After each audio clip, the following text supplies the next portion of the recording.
All right. Good evening, everyone. Welcome back. Welcome back to day 2 of Revival Legacy Protocol. We have a big matchup tonight. Everything's looking really, really great. I'm very happy that everybody's able to come out tonight and enjoy this, and I'm able to put on a show. My name is Micro. Some of you might know me as Microwave, and I'm joined by Brian Ricardo, who's going to be your host tonight. Hello, everyone, and welcome to day 2 of Legacy Protocol. Oh my god, these matches are gonna be freaking crazy. What are you most excited for, Micro? I think I'm most excited to see the Aussies.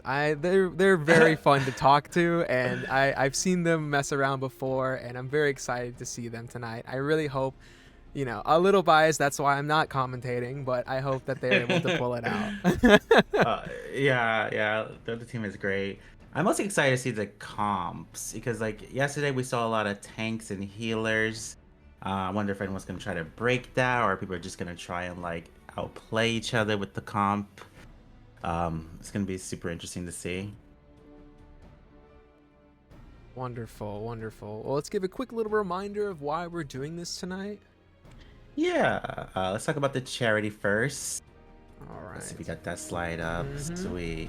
Okay, so we're raising money for Extra Life on this stream. We already got 2 donos from our commentators today. Thank you so much to Best Team Maker and Faraway James for that.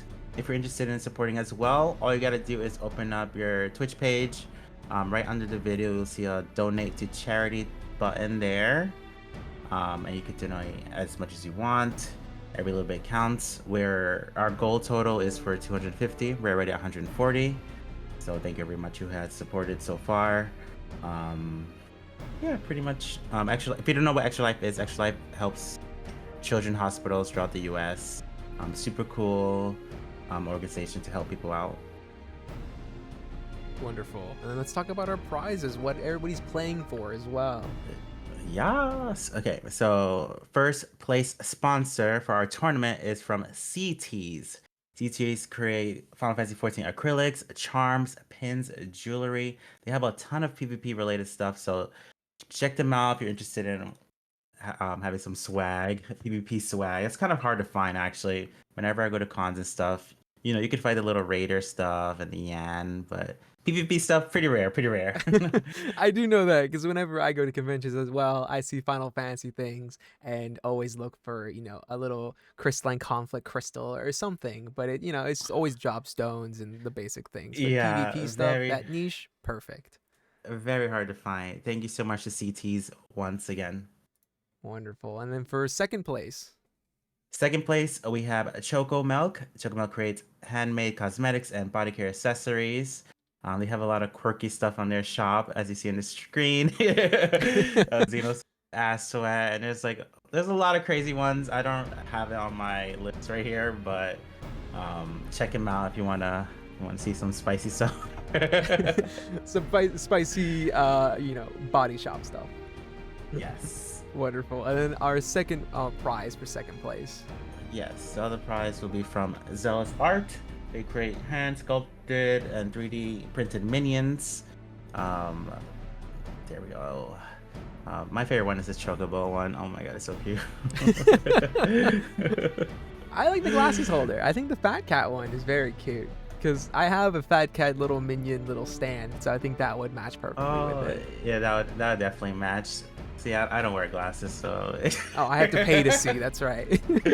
Oh no. For third place.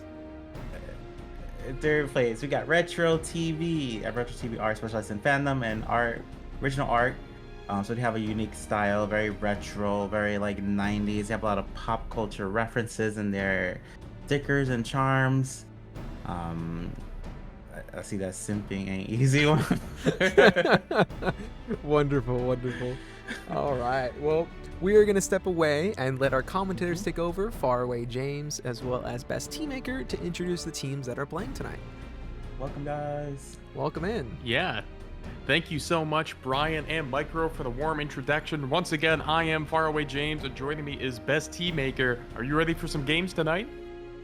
I am ready for more tanks and healers. Here we go. That's right. They're busting out all the big guys for this one here, as it's been a clash of the Titans, and believe it or not, we're down to our last 4 teams. We will be taking you all the way through to the end of the tournament tonight, from losers semis all the way to grand finals. Yep, and we do have a couple of teams getting ready for us right now as we wait in the lobby. We have our very first match playing in the only best of 3 today. We're looking for the chance to make it to 3rd place, where all the best of 5s will start to happen again.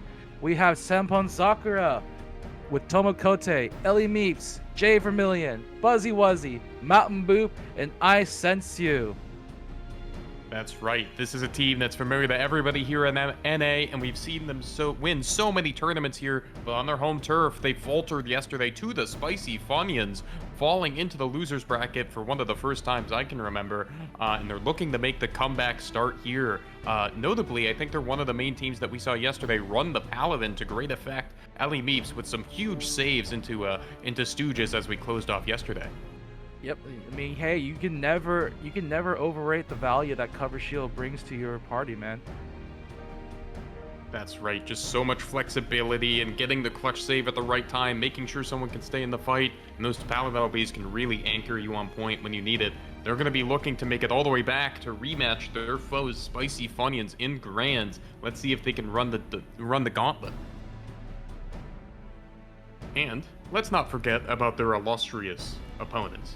That would be everybody's favorite Aussies. It's the Big Four with Shiki, so-called Sir Zarek, Fortune Days, Waikawa Toru, I'm Dead, Middle Uvu, Ryosu Osu, and Niku Niku, bringing it up on the other way. So these, you know, as we saw yesterday, some very good teams. They were dropped down to the losers bracket, Big Four in their case, by BCA Curious Inspect, who's awaiting the victors in the losers finals. So they're also back for blood, trying to get some revenge here for yesterday.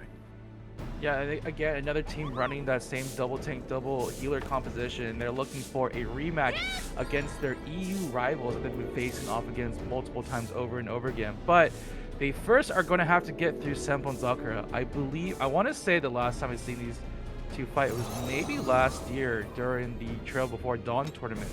So I'm very excited to see what this is going to look like. And it does bring to an interesting question, because if we're going to very likely see the same double tank, double healer comp, we're very likely to see a Paladin versus Warrior. The age-old tank question of which is the stronger tank. Yeah, just like these two teams, that's a question that goes pretty much all the way back in Final Fantasy, both in PvE and PvP. And they do have different relative advantages. Of course, the Paladin, as we said, highlighting Ellie, huge saves at just the right moment, can swing entire fights. They can make sure the enemy team wastes all of their burst, or even that plunge can just get stopped in its tracks and you won't be getting the resets anymore. By the other token, if you're trying to run people down, Warrior's exactly who you want. AoE Rens can flip fights before they even start, and that blow that can keep them right where you want them as you're bursting them down. I also want to point out, like, another really big thing, other than, you know, we see the Dark Knight, Warrior, Paladin, and Sage recently. Scholar has been, like, the mainstay. Not everybody has been running Sage Scholar. Scholar is, like, the one that's been in every single composition. That's right. I mean, you know, I think I heard it said yesterday that when someone was playing Scholar, they're like, I feel like I'm not doing anything. And then the person giving them advice said, no, that's how you know it's working. So a job that can just really get so much mileage out of the buffs they apply, and the debuffs too, can be brutal to try to burst through. And I feel like their LB is also slept on. It might not be as flashy as Astro's, but it gives you so much health and shields and durability. Man, it's almost really hard to burst through it at all. It's an extremely good support limit breaks, very similar to the Astro that we've seen before with the Celestial River, giving your team damage and giving the enemy team damage downs. Very, very similar idea, except here just giving yourself basically a AoE Purify, as well as just giving you access to stronger spells. So again, a really, really fun little limit break for them. And it also means that their fairy is just going to be able to be freely put on the battlefield like a regular turret, and just gives them even more protection on the battlefield. Not to mention, right. I did want to mention that we've been seeing a lot of interesting composition. I feel like the biggest reason is how strong damage amplification has been recently. Yeah, that's really been the name of the game. Between the plunge, Picto can apply it with claw. We're seeing the scholar who can also do it with their with spreading their spreading their disease far and wide. That's really how these teams have chosen to handle the beefiness from their opponents. Whenever you don't have to chop through as much of a health bar, that's a huge advantage for your team because you don't need to apply as much damage, which means you can keep bringing more supporting classes if you don't need quite as much to get the job done. It is notable to say that I think we've seen in most of these games, the Dark Knight and the Sage have been really pumping the numbers, putting up some incredible stats here as these games go on. But that AoE ability plus the pure potency of their buttons makes them very hard to pass up. I do want to point out we are seeing a slight composition change. Senbon Zucker first in the room right now. I'm seeing Monk Astro in the party right now, and this is the older combination that we've seen from this team, except with a Dark Knight from coming in from, I believe, Buzzy. But Jay Vermillion on his world famous Monk paired with Ellie meets his Paladin. Oh man, they are looking for pickoffs. And just as we Oh wait, no, that never looks like mind. a As switch soon as back I to said Picto. that, no. Oh, you spoiled it. Dang. As As soon as I said it on stream. Oh, you jinxed it. I thought we were about to see our Okay, first well- melee DPS. Although I think we saw Dragoon and Ninja yesterday. We saw some Dragoon and Ninja. Unfortunately, those teams are not here today. So, Picto has been on the up recently for sure. Again, we were talking about damage amplification. Claw Motif gives that damage application in an AoE area. Combine that with things like Rend and Shadowbringer. You do a ton of damage with all these amps stacked upon each other. Yeah, definitely. And I think the other thing that is always worth a mention, but kind of goes doubly so in these comps, is how much mileage you can get out of cleave damage. Picto, as we've seen, can provide a whole bunch of it between their subtractive palette comets and blacks, and other damage from the laser, the Moogle laser, providing that AoE silence, as well as the claw, which not only provides damage amp, but an AoE stun as well. So those buttons can get so much mileage if they're hitting more than one person. Because these teams have a lot of defensive resources, but not an unlimited amount. If people have to burn a lot of that mana, or just heals in general, covering multiple targets, that can really set your team back. But what if you could out-heal your opponents? Because the Astro pick did not change. And That's boy, right. Astro being able to double cast those heals is insane. Oh, goodness, yes it is. I think one of the outcomes of the change in 7.3, in which you can now pay for Purify with mana, and that's your primary limiter instead of this long cooldown, is that jobs that can make you not have to spend as much is incredible. Like, for example, with the Sage LB, which we most recently talked about its effectiveness, with that removal that it has, you're basically saving your teammates 2,000 mana, which is an entire recoup. So just by doing that, you're giving them that much health back, which is incredibly strong. But there's two ways to cut that onion. Recouping also takes that away. So if you have something like an Astro, those mass heals can erase so much burst right off the table. Not to mention, because all this damage amplification coming in, Celestial River has that just extra added value of giving your own team that damage amp, as well as lessening the damage amp from the enemy team. So just, again, hopefully, I believe the idea is to just outlast the enemy team in these really crazy team fights that happen now. Yeah, I think we saw yesterday, people, especially with the Warrior, are so hesitant to peek the corners into it because you're only ever one blow away from death. I think we saw it was a... Oh, wait, never mind. They switched to Sage. Yeah, that they did. Okay. Well, the idea was there. That was cool for the few seconds we could dream of it. But again, all hopes and dreams dashed. This is going to be a very, very interesting mirror match. Again, the Paladin versus Warrior question will be the main focus of this match, it looks like. I'm very interested in seeing how it goes, especially on the opener. I think we've a lot of times seen the Paladin-focused teams just have the Dark Knight jumping in really deep, getting the party started with that plunge, really marking who they want to go for. But in a Warrior versus Paladin matchup, that Warrior can take up so much space with Bloda and Rend, and is a threat all over the map. They should be able to control a bit more space with that pick. The other thing to be very mindful is that Paladins and Dawntra have been extremely strong altogether. Their survivability has been much higher. Their famous defenses are that much better. But because of that, they've been the main target of focus of every single team fight I've seen. It actually makes it very hard for a Paladin to live. People are playing much more patiently around the cover shield timing, even forcing shield very early with a lot of these damage amps and silences to just force a guard out of them so that they don't have the option to save another teammate. Yeah, first of all, I just want to give a big shout out to a Galloanonymous with a $50 donation. That's huge. We are, as of right now, $10 away from our $250 goal, and we haven't even started the first match of day 2. Thank you so much for your generosity. We really do appreciate it. All right, here we go. Ladies and gentlemen, welcome back to day 2 of the Legacy Protocol. We have our loser semifinals match here. It's Samba and Sakura versus the Big Four.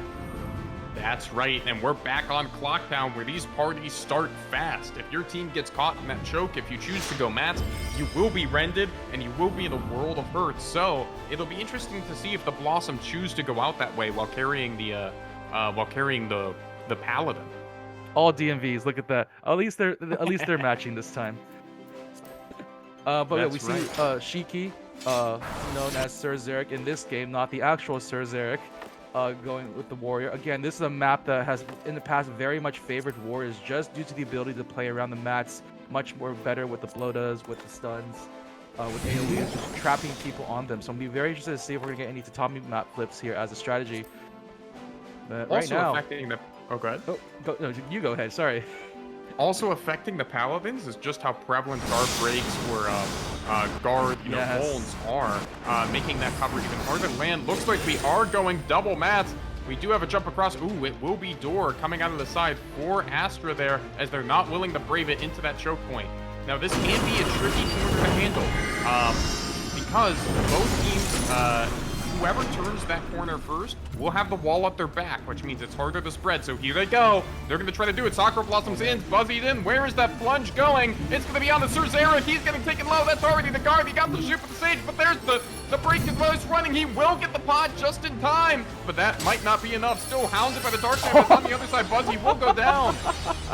Both sides immediately, as soon as they saw their tank get chased, they just changed their targets immediately, went for Buzzy, and now, ooh, the cover though, just in time for LA Memes, keeping Mountain Boop alive a little while longer.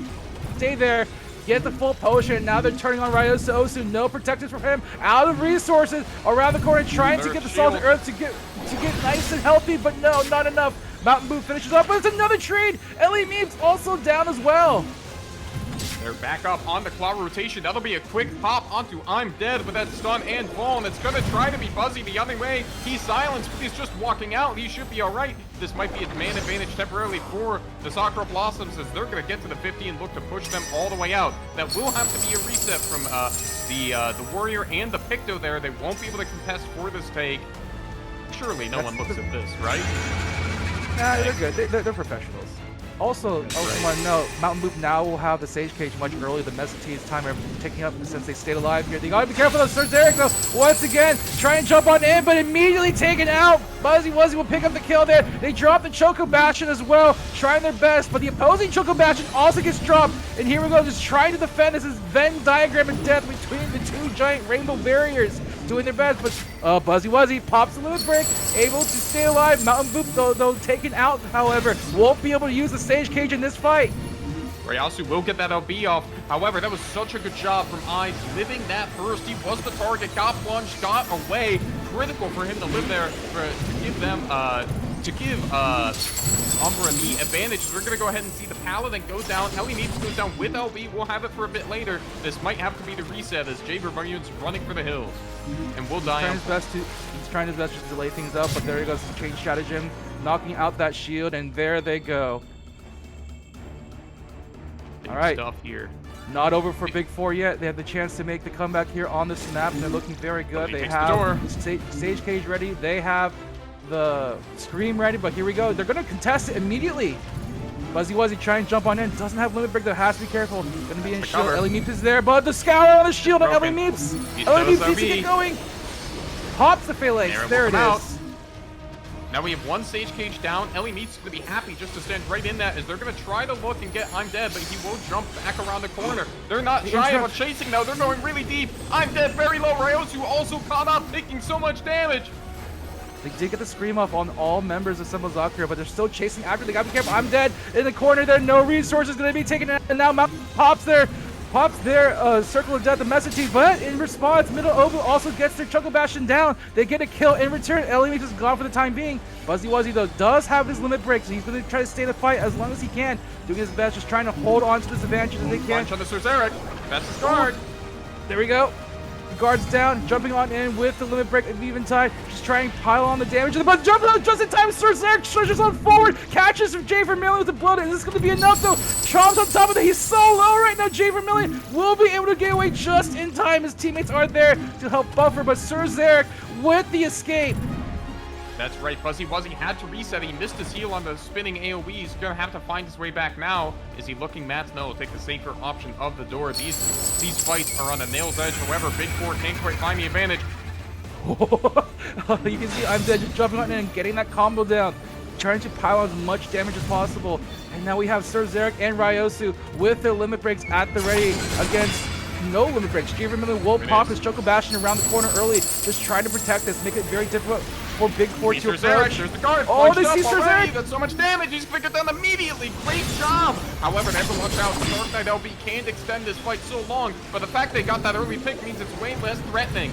As Jay is taking some Ryosu damage has to pop his limit break. He's in shield. He pops Eventide. There he goes. Can they find the damage needed for it? There are 3 surrounding him. They have to be careful. It's not an overtime yet, so they have to stay in the circle to at least get overtime activated. Oh, at the very least, he is going to be able to heal up, but his limit break is gone.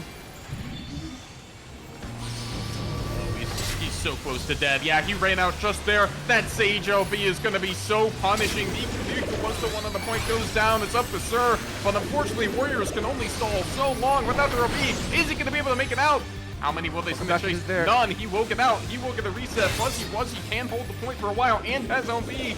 This could be trouble here. I'm dead, unfortunately. Running for the hills. That Dark Knight will not let him get away. Oh, that feels so bad as a Sage, running out of your own necessities just to stay alive. All right, here we go, Fuzzy Wuzzy. Just going crazy right now, still under the effects of Eventide LBs. Now popping Felix, extending Buzzy's life here in the middle as poor Ryosu trying their best to live on the point. That's right, we see that Sage Fairy there. They're keeping that Crystal in such a painful spot. We will, however, see them retreat around this corner. They don't want to fight with that wall to their back and get stunned up, so they will let them get close to the 50. Ryosu is going to be forced to guard, still a fair bit away from his LB. Who's it going to be? It's on the Ryosu. The scour of the shield. The damage is huge. Undead also hit up painfully. They can find the trade on the J. That's actually big. The Choco Bastion is going to be down for this fight. They have to be careful with this advantage here. There's Eric looking on him, but he's going to be chased down. Oh, so much damage from the Psyche, man. Right, he will make it out. Meanwhile, a lot of damage onto Eyes. It will be the Picto guard broken. Will skate away. That's not all too threatening yet. However, that Sage is alone. Undead looking at him, though. These teams have damage they can send. It's going to be Niku Niku. That's the plunge. That's the dive. He's going to be able to make it just okay. Yeah, Mountain Boop, unfortunately, will fall. He's going to lose some timing on his limit break. Here we go. Jay Vermillion popping the Choco Bastion, just trying to defend as much as they can. But again, the rest of the team, Big Four, finally found their footing here, it looks like. And Ryosu is already close to Eventide. If they can hold out just a little while longer, they'll have so much for them. Middle Oval also with the Choco Bastion at the ready as well. Just trying their best to contest this point. Here they go, jumping on in. Buzzy Wuzzy trying to drop under the Shadow Ring, but too much damage. They already forced Ellie Meep's cover. He might not have it. He will get the reset. Ellie Meep's trying their best. Trying to just distract everybody. Oh, the blast! The fragment! It's gonna be gone! Ellie Meep's taking out so much damage coming in for the Sage, and now Ryosu popping their limit break Eventide. They're going on the chase. They see I Sense You. I Sense You is down. Fuzzy Wuzzy also going to be forced to pop their limit break. Just try and stay alive for a while longer. Maybe looking for a pickup. They see Cerseric, but Cerseric trying to get away, is able to get away. Tommy Matz finds their ground pot. It is able to make it away to safety while still being on the aggression. And it's going to be a Dark Knight versus Dark Knight duel here. Oh, they do get Ryosu in the end. Oh, can they get the kill? Buzzy Wuzzy? Shield. There's no LB nearby to save him. Looks like he should be okay. Oh my god, look at how close they are to this corner. They're so close. Big Four can taste it. Eyes will be kept alive by that cover. Ellie has to make it to the LB. They're so close. That's a stun. That's the pure fight. Okay, here it is. Get there in the end. Phalanx just in time. There's a couple of seconds of safety here. Let the rest of the team recover. Niku now stuck on point. Niku. Oh, they start able to shuffle, but it's not going to be enough. They get the kill on Cerzeric. They get kill on Niku. Now they're looking for more. It's just 3 members of Big 4. Those are 10-second timers. Not the worst timers for Big 4 to come back in, but they have to cycle this one very smartly. Oh, Undead able to get the pot just in time. It's still going to be chased down around the corner. Is this going to be enough damage chasing away this poor Sage from the battlefield? Another ground pot just in time there, and they're safe. I know, such a painful spot for the Crystal to be for the Big 4. They have a Sakura has a free corner to hide around, and meanwhile they're so far away. Ooh, Ryosu gets that guard off. Doesn't quite have a B yet. Could be a very good target as we go forward. Ubu also running towards that potion. It will be Buzzy though. Buzzy so close to OB, getting followed. Has that shield as well. It's gonna be okay so far. Let's Berserk pop scream. Do they find a target? They do find several targets for it, but Buzzy, oh, so low. He has to be careful. He is so little Legion. He does get the cover just in time. Ellie Mips is there to save, but middle Ovu popping in with his Choku Bastion as well. They want the kill. They see James in corner, popping even tight on right. Not quite yet. It's not going to be enough. Buzzy will be able to get a limit break. But is it enough? Oh, it's still a 4v4. That's so dangerous. We're getting close to where one Dark Knight Suck could win this game. Oh man, they will find Niku next. Oh, I'm dead. Has limit break. Are we gonna get another Sage Cage? Punishing. Yes, here we go. We have the Venn diagram.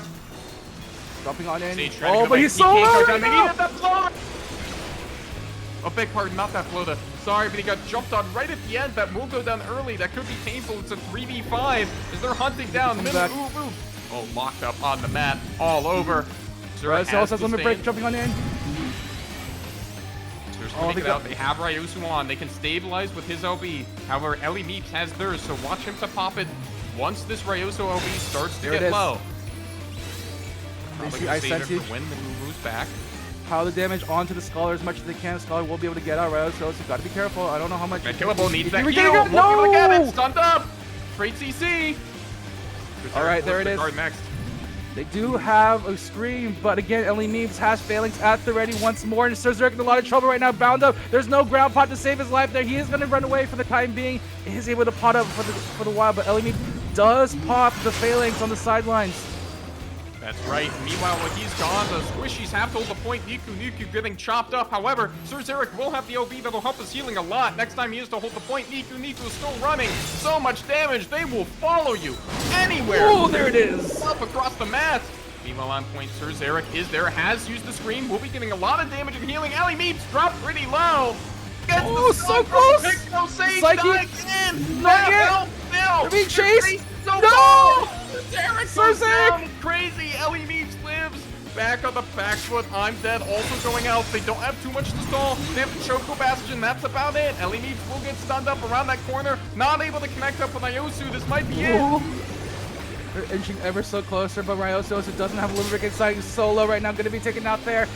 Middle trying their best to hold on with the Choco Bastion. Niku also coming in with the support, but it's only 2 versus the world right now. Middle Ovu does get the ground pound just in time, but there's so much damage up on him. He has to be careful when he re-engages.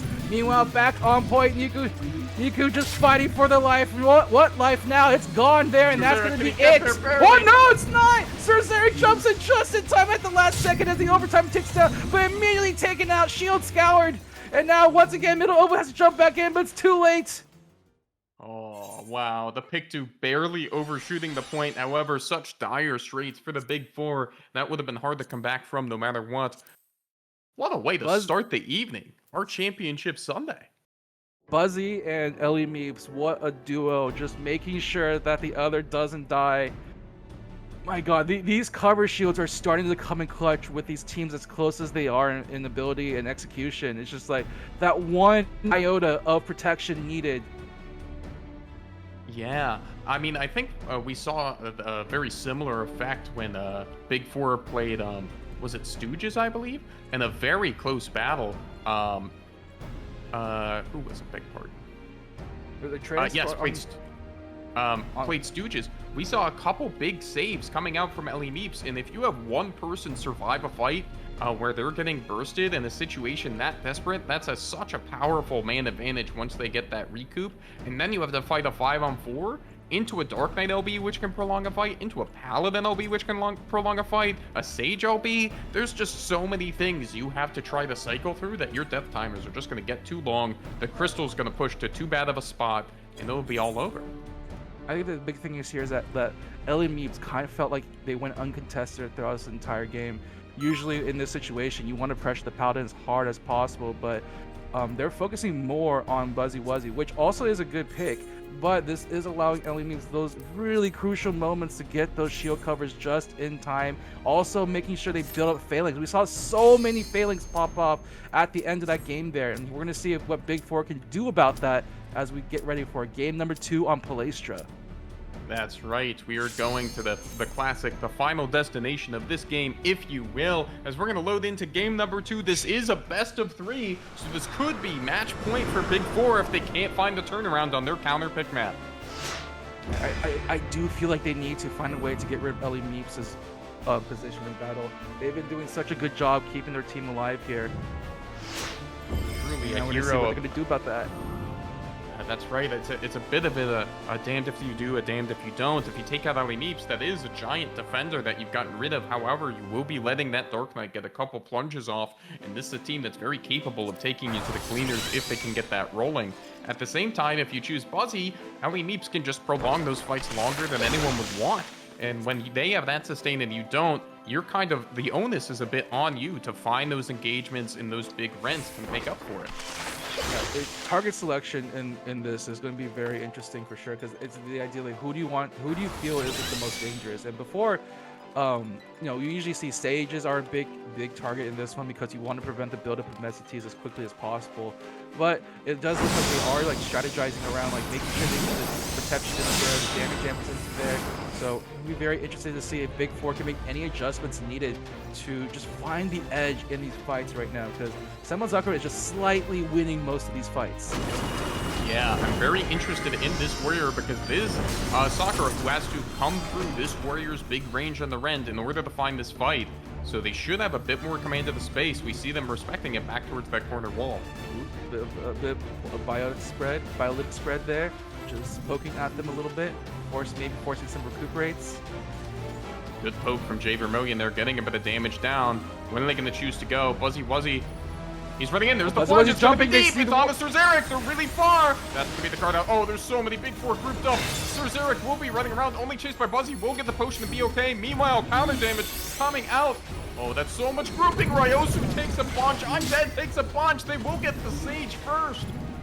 There it is. The Sage timing could be a little bit off with the Big 4 right now, and Ryosu also might be in big trouble if they can't get out of the guard there. Trying to escape, jumping on in with the plunge, but it's not going to be enough. They do get the kill at least on Mountain Booth, delaying his limit break as well. But that is trading the Dark Knight limit break too, so they have to be very careful with the next engage when Buzzy Wuzzy gets his build. Sir also in a lot of trouble once again, gets it taken out. Was able to guard the silence, but that wasn't enough. They will get the bonus. This will likely let them get a touch for free, unless they can find a pick. Ellie Meep, as we mentioned, there to save the day, and all of a sudden, Big 4's position looks tricky as they go ahead and touch the 50. This target selection is being very tricky for Big 4 right now, guys. And once again, Ellie Meep just free to kind of just go around, protect their teammates when needed. That's right, they need to find some kind of angle. Here comes Sir. It's going to be a big rent in. Will be hitting the one. It looks like it's going to be Ellie Meeps. They're the one. Oh, the Choco Bastion pops him up at the last second, allowing the checkpoint break. Holy crap. How hard is this game to play for Sir Zarek? Was the opener, just gets popped immediately in response. Ellie Meep still has the phalanx in the back pocket as they're looking for Ryosu next, who just gets the LB. Will take the pot as well. Will be alive for a good bit longer. However, it's still a 5v4. Oh, they're trying their best. Ryosu does have the limit break, but right now I'm Dead. He's the focus of this one. Trying his best to live. He's so close to a Sage Cage, but it doesn't matter. Ellie Meep picks up the kill. Now it's just be a 4v5 situation, marching down the road here. And you can now get the next one. Oh, there's the Shield Scout as well. Ryosu also solo. Oh, Sir Zerk also gets taken out. Scream.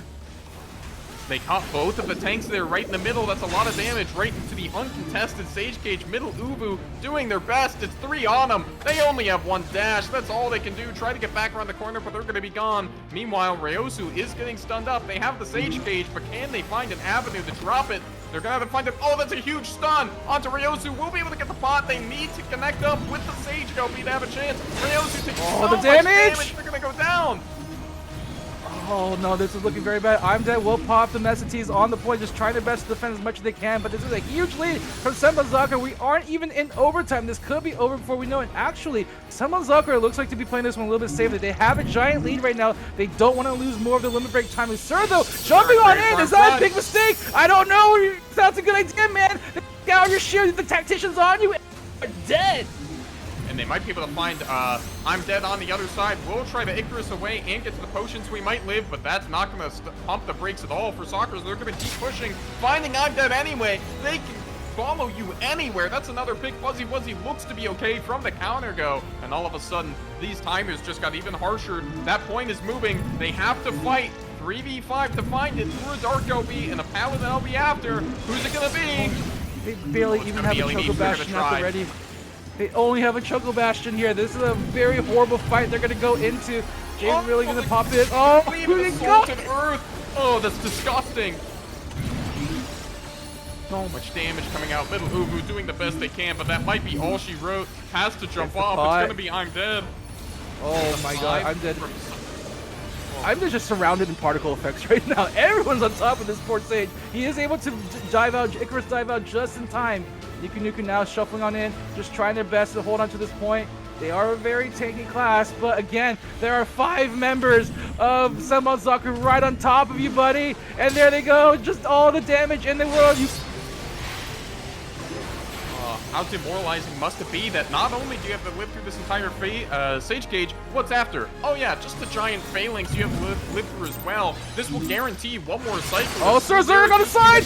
Oh no! Gets dealt with. Oh man, Sir Zurg has not had a good game here right now. Every single chance he's tried to jump on in, they just countered it perfectly. And now Ryosu is going to try his best to live one final gambit with the Eventide. Going to do his best to hold on. They have overtime. Ooh, they almost didn't step on the point.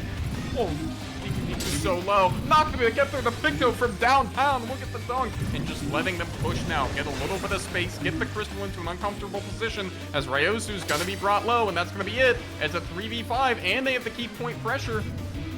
And Sir Zurg's limit break, the Scream is not great in this situation. You don't have the damage at the moment. 2 members are down. You don't have your amps. You have to be so careful. It does look, again, Senbon are able to play this so patiently right now. They have such a commanding lead. Now the Choco Bash is going to be dropped on top of Sir's head. Tactician. Gone. Buzzy Wuzzy picks up middle oval very quickly next to fall. And now 3 members left, the big 4. Yeah, they have the LBs, but they don't have them all up at the same time. Very well done from Sakura, seeing the Sage Cage and able to step back, not have to fight it, just play the next corner. Discipline play is getting them so much mileage here, as now it's Ryosu on point, getting all the help they can get. They will be trying to go a bit on the Fuzzy, but he's safe enough with his LB. Unfortunately, the stagger might just be too deep for them to find a kill as Ryosu's gonna go down. It's the Scholar alone on point. You hate to see it as Sir Zarek comes in the other way. He does have Scream if he wants it for the sustain. He might need it. That's a guard break. Trying to Choco Bastion on the point. So close. Oh, Sir! Sir's so low. Oh, Sir's gonna get chased around the corner. He gets taken out. Buzzy picks up another one. Tank v tank. It doesn't matter. Buzzy Wuzzy will always take the win in that situation right now. He's looking for more. I'm Dead. Can't get out. Mountain Boo getting the tick. Yeah, that's right. That slick maneuver of standing still, the stage standing to give the Icarus and then hopping on, and only results in both of them going down. This lead might be just insurmountable at this point, as Middle Ubu's chased back. That's so much damage. They don't have the Picto available for the burst either. It's just Ryosu. Oh, Sir Zurg, so he's been holding on to that liver for so long this entire fight at this corner. Ryosu doing their best to live, but Tactician's gonna say no. Your shield gets scoured. The damage isn't there. Not able to touch the point, and with that, Senbon making a loser's run start here, going to be moving on into losers finals. That's right. Sakura came to play. They were knocked down earlier, and they're trying to get the run to get all of the revenge. But we should give a huge shout out to Big 4. They played amazing this tournament. Top 4 in an event this stacked is absolutely nothing to sneeze at. Great job, guys. And let's remember, on Crazy Ping as well, shout outs to them. Yeah, every single time I see Big 4 play, very impressive team no matter what, especially when they're playing on foreign servers. And again, just executing this composition so well. But unfortunately, we are going to have to say goodbye to them as they will be dropping out at 4th place for the Big Four. Oh man, that was intense. 2 games that just went the distance. I am really impressed with the discipline from Cherry Blossoms, because very impressively, they're able to stagger their defensives to just make a comeback feel impossible. If they have that lead and they have at least one of their defensive limit breaks, you have to cycle through an entire round of resets just to survive that, and you're still not able to find the pick. They're so good at making sure they can get these opponents in these checkmate situations where they don't have an obvious way back. And there's like a bit of a mental thing too, because we're seeing Sir Zurich trying his best to get all these initiations going on, but again, Senbon Zakura just calmly getting the counterattack in. Every time he tries to shield up, they always have a tactician at the ready from the Scholar. Just scour that shield, just apply more damage to them every single chance they get. And it's looking very painful, and we're seeing the power of these chase comps right now, where as soon as they see one low with no shield, no resources, they are not going to live for any longer. That's right. I mean, we talked about playing around Paladin cover here at the start of the set, but how about playing around Warrior? A lot of the times they're going to be getting the party started. They have a responsive ability to hit big AoE Rens, but they're not always as tanky as you might think. Of course, they have their spin to help them heal that damage, but if they're not supported by the team, let's say they're getting plunged in the background, they're getting salted earth into oblivion, they can go down faster than you think, especially when they can't guard safely. They can get plunged as well. That health bar can disappear, especially without LB. I also think that, like, the Warrior limit break, we saw Sir Zurich just hold on to that limit break for a long time. There's just never an opportunity to use it fully. Just not enough damage coming out from the team to warrant its usage to break through any shields. And we saw them just doing such a great job of staggering everything needed. And again, Ellie Muse was always nearby for the protection as needed. And one more thing we didn't really talk about, because we have the Scholar Tactician, but Paladin also can shield scour. So they have double chances. Right. Anytime one person just sticks their neck out too far out the door, they're there double with 2 chances to break your shields no matter what. And that just allows them to chain kill after kill.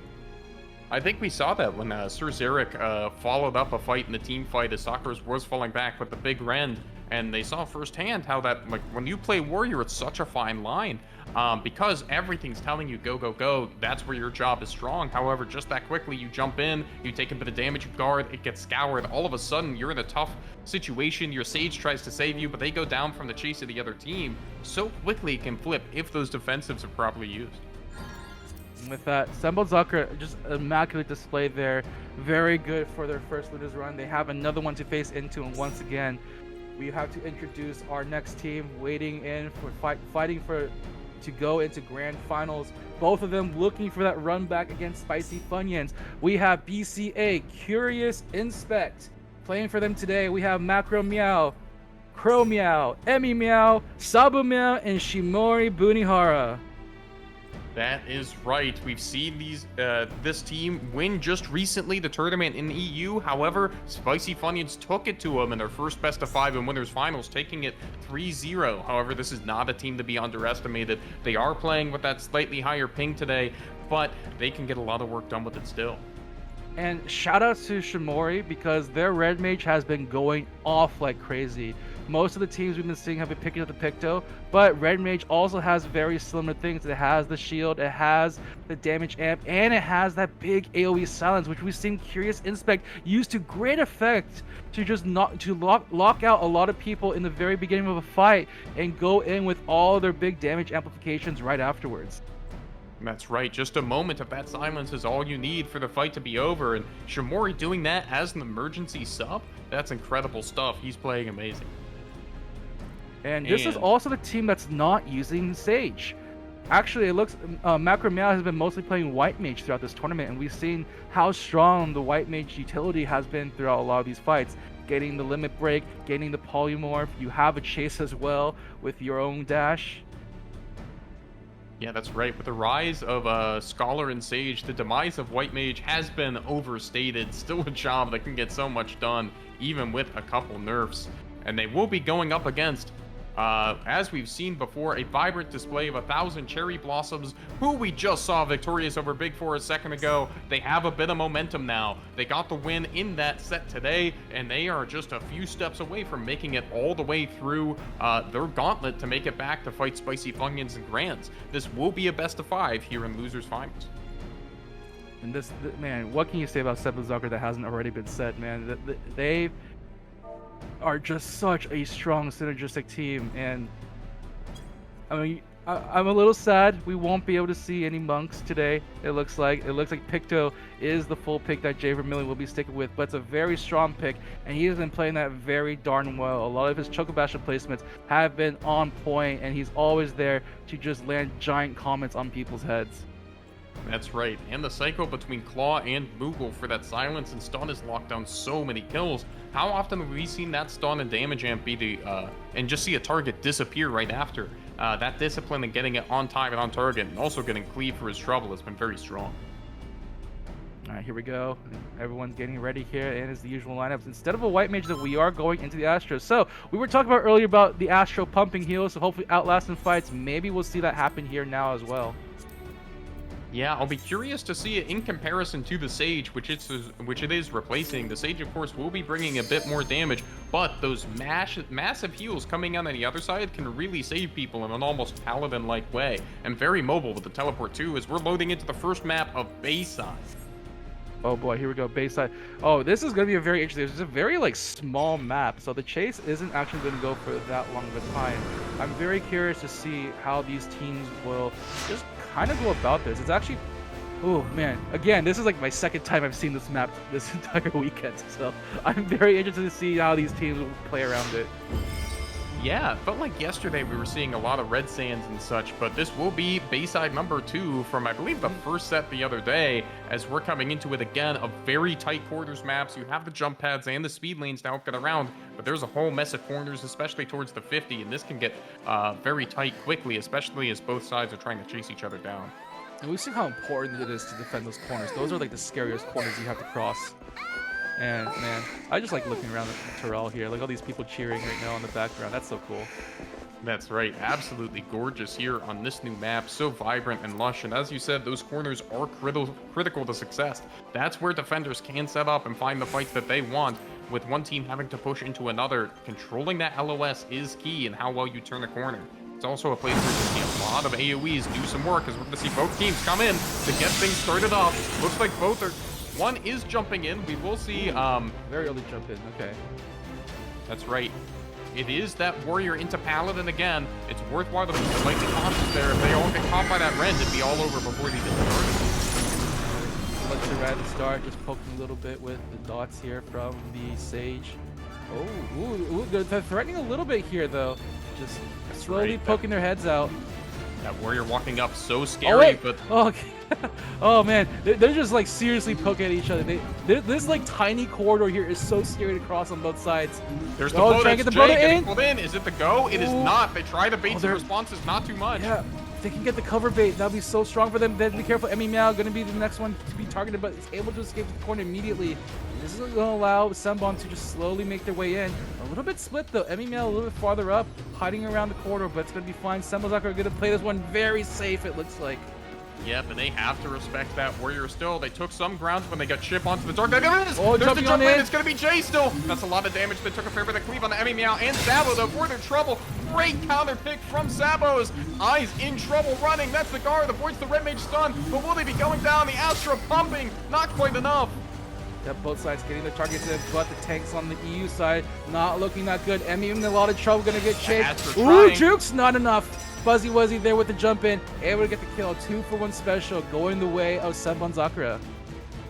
That's right, they are forced off, but critically they got that touch. Are they going to be able to make it? Mountain Boop harassing. He is in pretty deep. The team's behind him. Ellie has the cover available. A little bit careful. Again, the Tactician Scour is still an option, and Sabo does have a Scream, so you have to be very careful with your thing. They're probably going to want to wait for a Phalanx to pop to make it just a little bit safer. There it is. All right, here we go. Full-on limit break battle here. Watch your monitors, folks. There's going to be a lot of particle effects going to be popping off right now. Here we go. Jay's pulled again. That's the blow that LB's finger down, lots of damage straight. However, everybody popped LBs. So much stopping it between the Scholar and the Astro on one side. We're gonna go ahead and see the Phalanx and Emmy Meow's gonna go ahead and pop their LB. They're low for the moment. However, they will find Fuzzy prior to his LB. That's huge. Stunned out! Astro, Stunned out, everybody's silence! safe. So much shield up. Gonna try to find their way away. That Astro in trouble, kind of locked in the corner. However, healing themselves. There's so much they can do to live. It's not gonna be enough. Ellie Meeps in trouble on the other side. In the speed lane will be let go. All of that, and it's a 1 for 0. Fuzzy now does have limit break for this, but it's going to be a little bit scary to fight into right now. He's going to be trying to jump on in. Goes for the jump head, jumping on from behind. Can they get the damage that they see Sabamia? Oh, they huge. see it, and he's gone! Massive execute from Fuzzy, flipping the switch. Oh my goodness. Sensu look to be in trouble, but will survive for the moment. Makes that second pot a massive lift to flip the script here. It's a 2 for nothing. That is the second time Sensu has gotten out. The first time in that big fight, Sensu able to get away with a tactician on them and just be able to make their way to safety. So that's 2 failed attempts to kill that Scholar. That's right. They do harass Shimori all the way back. We'll have to find that pot. This is likely gonna be the capture, even as we see. Oh, there it is. They're gonna pull on the Ellie. What's the play gonna be? How hard do they hit? The mage jumps in. They will be safely around the corner. They can delay the Phalanx. That's so good for them. Where's the plunge? Emmy is up. Who do they want? It's gonna be Oh, Ice. this is Ice again. Get that Scholar! Oh, the Scholar though escapes has the Surfism activated as well, so there's big AoEs coming in with the heals, and now they're looking for more, trying to chase them down. Now it's going to be poor Emmy Meow in a lot of trouble right now. They are though very close though to their limit break. So oh wow, they find Sabamia on the other side. Mountain Boop was able to make it to the potion and live. That's going to be very clutch. Coming up from behind, they have to be careful. Jumping on in after the kill on the Warrior. Warriors are not having a good day today, man. Oh, and those Scholars without all that much mobility can feel like sitting ducks, stunned up and dealt with there. It looks like Sakura is on a roll. They're making things happen against their European rivals. That is a Metztiz and a Chocobastion they will be fighting into for this defense, and a Phalanx, all the defensive in the world. They're going to have to find some way to bait it out. Yeah, pretty far back. You gotta be careful. Emmy Mel just trying to get the flank. We've seen flank tactics before and it hasn't really greatly worked out on this map. It can be tricky with the Dark Knight though, because they have to plunge someone in range of their other characters, and they're coming from the other direction. Hold this corner. They play it slow. They're going in. Mountain drops the Metztiz. Here we go. Trying to get. Oh, here we go. Another cross on the Mountain Boop. It's huge. That was so much damage. Forces everything. Both the Dark Knight and the Phalanx. It's not. They want Shimori. Get them. Get them as revenge. But no, Shimori able to jump on out. Fuzzy's in a lot of trouble right now. The other way. Purifying guard. Oh, no guard at all. Ellie Beeps. Where's Ellie Beeps? Doesn't have enough cover shield in time. Huge stuff. They made the tanks panic and they popped everything at once. That's going to give them a way back into this game. The burst coming out from Shimori's Southern Cross, man. You cannot underestimate it. Not only giving big damage, but also helping the team out with the heals, especially in the middle of a fight where people are just fighting each other so close to each other. Back to this corner again. As we said last game, them staggering Dark Knight and Paladin so effective, but they used them both, and now they don't have either. Who's it going to be? It's going to be the plunge on the Emmy. That's going to be a fast guard. Where do they go next? Still in the middle. They have the Dark Knight advantage. Here we go. Early. It's still a lot of damage. Even tie. They want the damage. They want to go in right now. Sabamando has to be careful. Can he make it? They're trying their best to heal up. Is it going to be enough? Oh, no. Ice gets double potions, a bit of a ping diff, perhaps. Oh, Emmy jumped over! He really wants the Scholar, but doesn't matter. Able to jump back to safety. Now Emmy Mel has to walk back just a little bit. We'll be able to get the ground pub, but it doesn't matter. Malibu picks up another kill onto Chromeow. They're trying their best, just trying to fight their way through. They just want to get through this quarter so badly right now. Emmy Mel in the thick of it all. The guard will have to swap soon. That Astro pumping them, though. Not going to be enough. It's the Astro is able to hold back. Not on top is Shimori. Oh god, it's close. He doesn't. No one's a point. Target. Oh, that was tight. The Chocobastion boops. Perhaps a bit of a miscommunication on if the Astro or Red Mage was taking the point, but still almost able to make it back with the Korakor.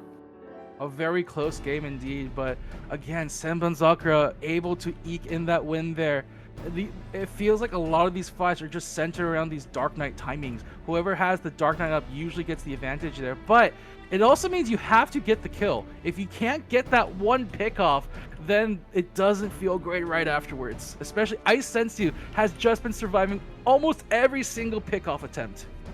That's right. The best thing you can be in this meta right now is a Live Lord. The longer you can draw out your life, and if you can survive those bursts, it gives your team such an advantage. When you trade on evenly into this much sustain, you really feel it for the next, well, until they're back in the fight. And it's so hard to survive 4v5 for that entire timer. They have the good ideas there, though. They understand like how strong Buzzy is. Every time he goes in, he always pops off. So they always like try to prioritize the silence on Buzzy, try to just scour him, get him reduced down as quickly as possible before the fight begins.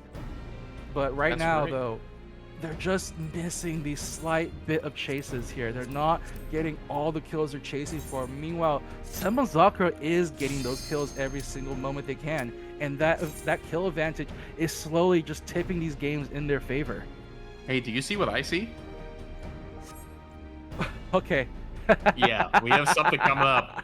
We have something very interesting coming up in these comps, as it looks like there was a change for BCA Curious Inspect coming into Game 2 with his best of 5. When I first saw this triple tank lineup, I think it was from Senbon Sakura also, and now EU is just being like, hey, I think you took the strat from us, so we're gonna have this one here just for you. We're gonna bring in. We don't need the red mage anymore. We're just gonna have Shimori pop off with the covers. That's right. Warrior or Paladin, why not both? I mean, so much damage is going out of the Dark Knight. Notably, they still aren't rocking the Astro Anafa Sage, so they're just saying, try it, try to kill us, we will take it, and we will be a rock that you cannot move. It's gonna be the legendary triple tank 2 healer. And this has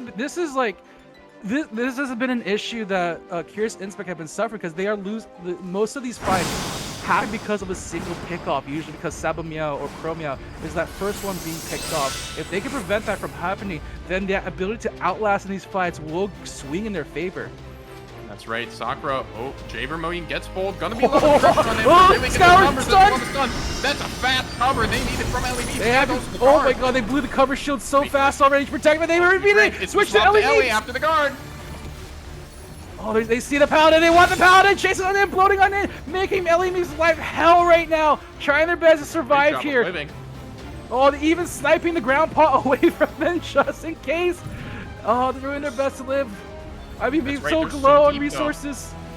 They're able to live for the time being. A lot of trouble here. We'll get that cover, but they're still on mats. Have to be careful. It's the Suck. Can't quite pull in anybody into the burst. They're still on the Shimori. Tries to make it to the door. He will be going down first. Got split up for the team. That is a big push, but they couldn't get the touch. Once again, just not able to finish off the kill. That will be the tricky part with this comp. They still don't have a red, so that big burst of damage like Jay's gonna have is gonna be critical.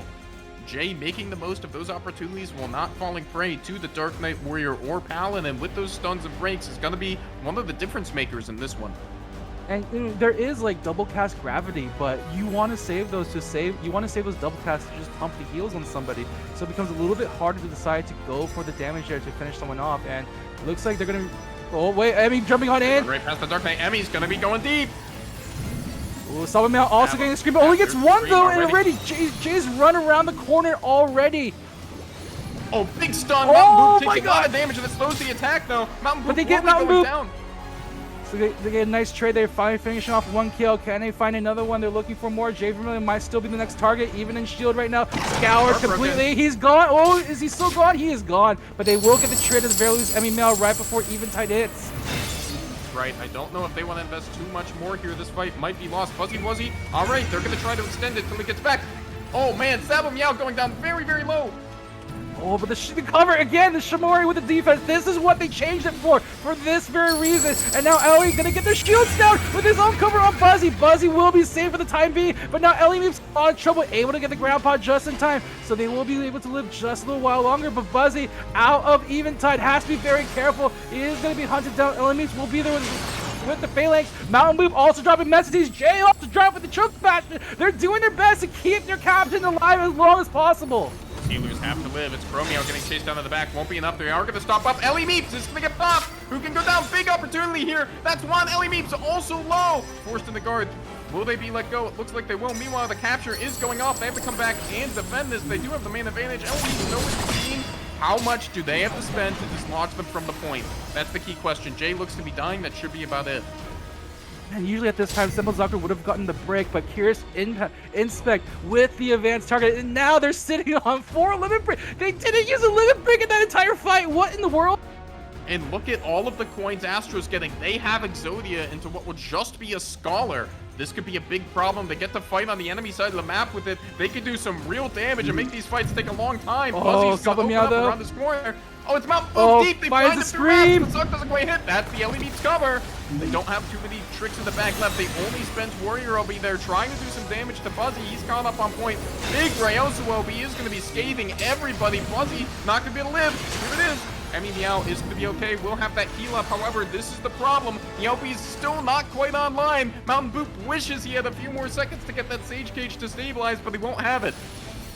Oh, they're so close to it. I mean, me also in a lot of trouble though. The resources are running out. No Phalanx in sight. Trying their best to live, but it's going to matter. They have the shield, but it's going to get scoured. And there it is. Chasing onto the ground. Bot not going to be fast enough. Emmy Meow picks up the kill. And Curious Inspect are doing it right now, making their way to the point. They haven't quite touched it yet. I sense you delaying things as much as possible. Also stuck his shield, forced to go off.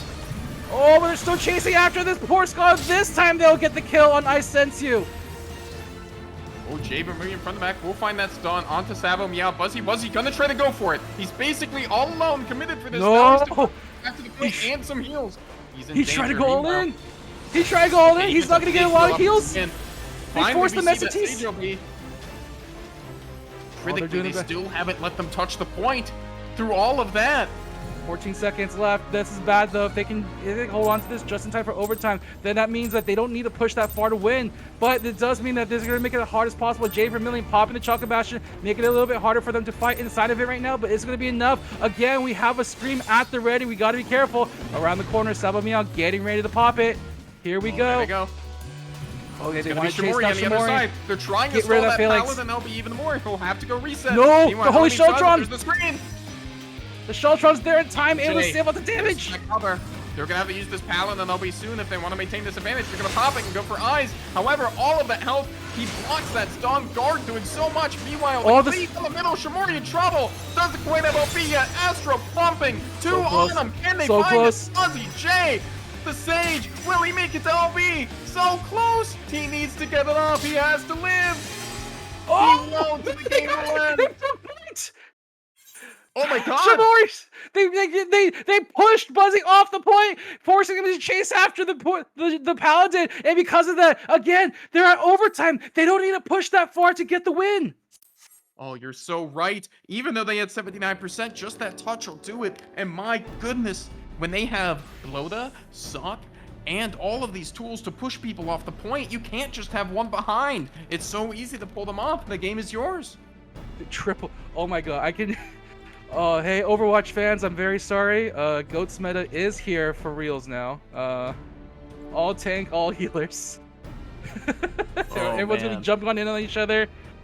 But man, this decision from Curious Inspect, switching off Shimori to a more defensive Paladin, providing those so clutch covers.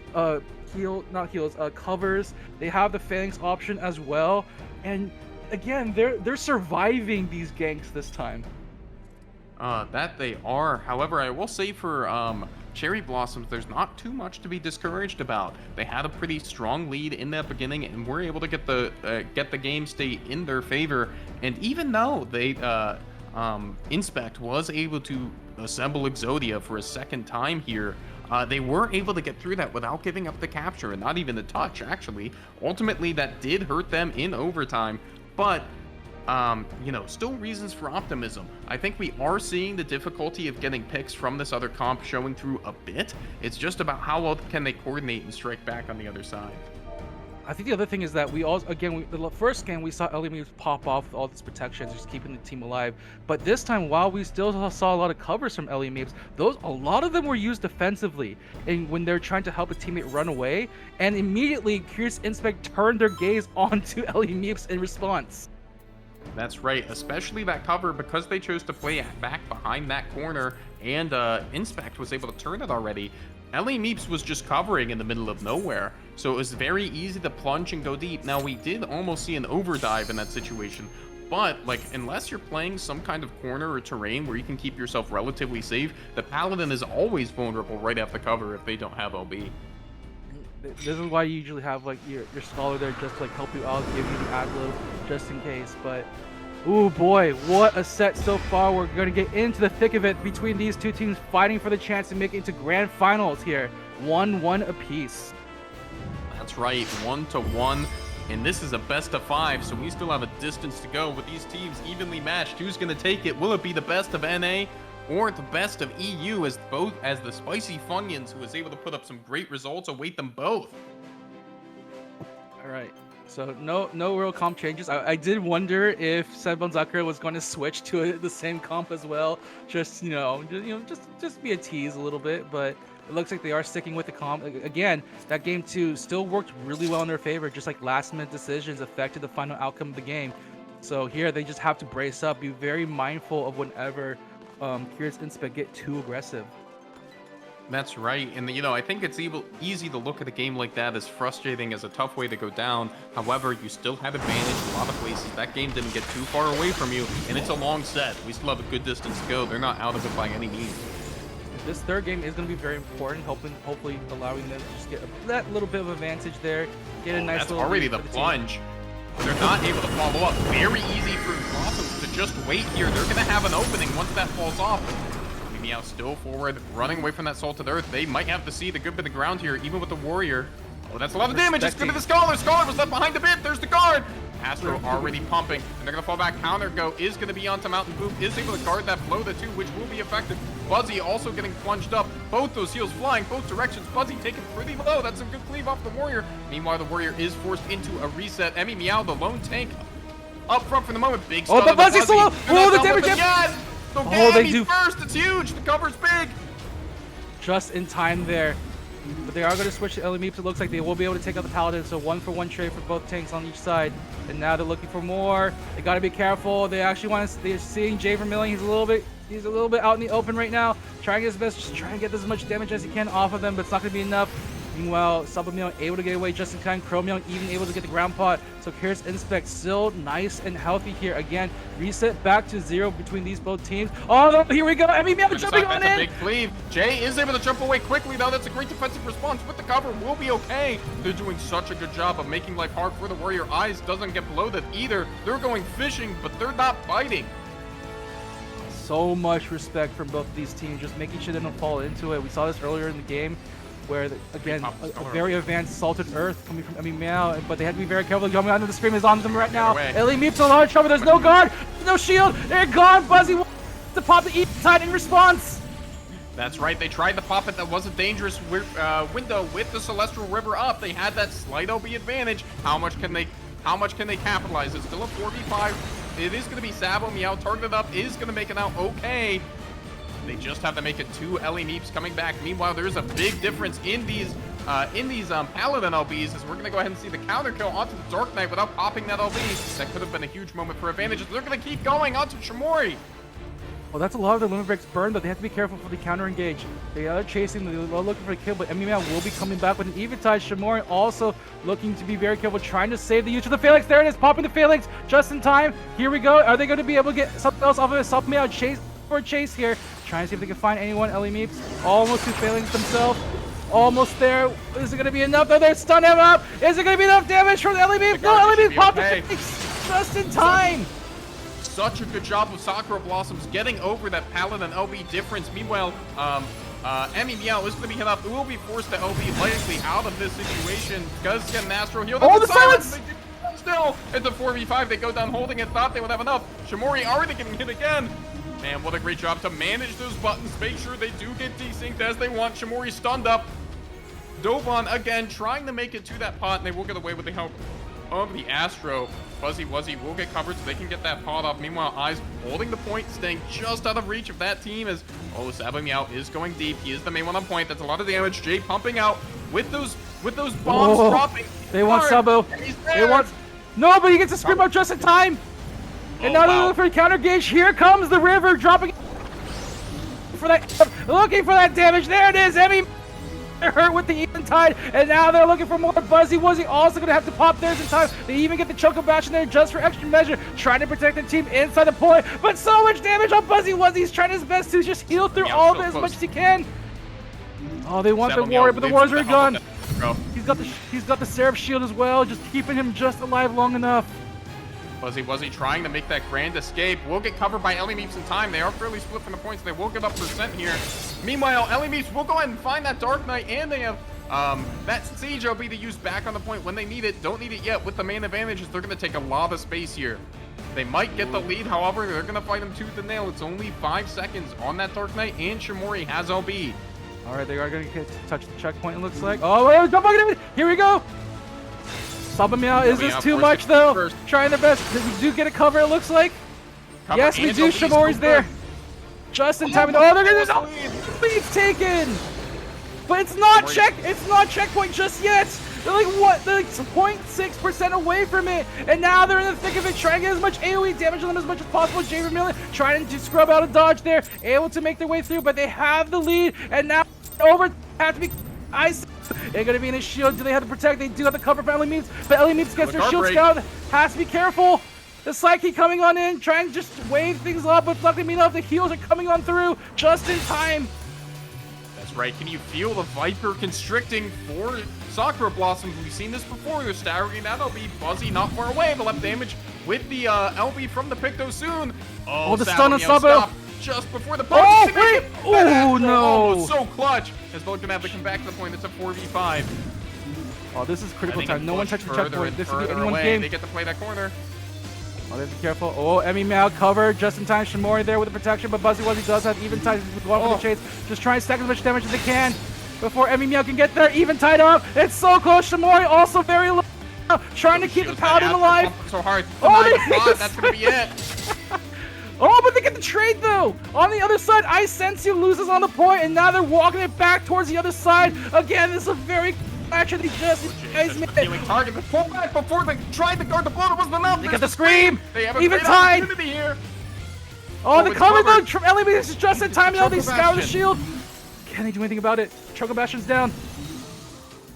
That's right, the Astro doing so much to pump them up, but it looks like they've almost stabilized. Now the enemy Siege OB is coming up. They're going to try to get out. Loaded! Wasn't able to get the potion. Huge Flota. Shoes on the other foot. Are they going to be able to spin it all the way around? Chromia will get that huge macro and the cover. They're going to be just fine. Meanwhile, that's big. Phalanx time is off. Down. This corner is such an annoying place for it as Emmy's doing their best to hold. They don't have LB. That's kind of it. They're out of gas. They have to find their way down the speed lane. LOSing their healers, but they're going to be fine. Oh, meanwhile, the stun. Here we go. Do they have the AoE damage here? Jumps around the corner. They're going to be fine. Looking for a Fuzzy Wuzzy on point. Has to be a little bit careful. Doesn't have the limit break quite yet. He is very vulnerable right now. So many tactics on him at the moment. They're trying. Oh, the cover on Sabameow. The damage is nullified by Shim again. And now they're going to jump on through. The popping right afterwards. These tanks doing such a good job. Ellie Meeps in danger. They get the guard. They get the kill. He doesn't make it to LB. Fuzzy should, though. They can stall it a bit, but it's still a 4v5. Very dangerous, that lineup from the Astro. Good.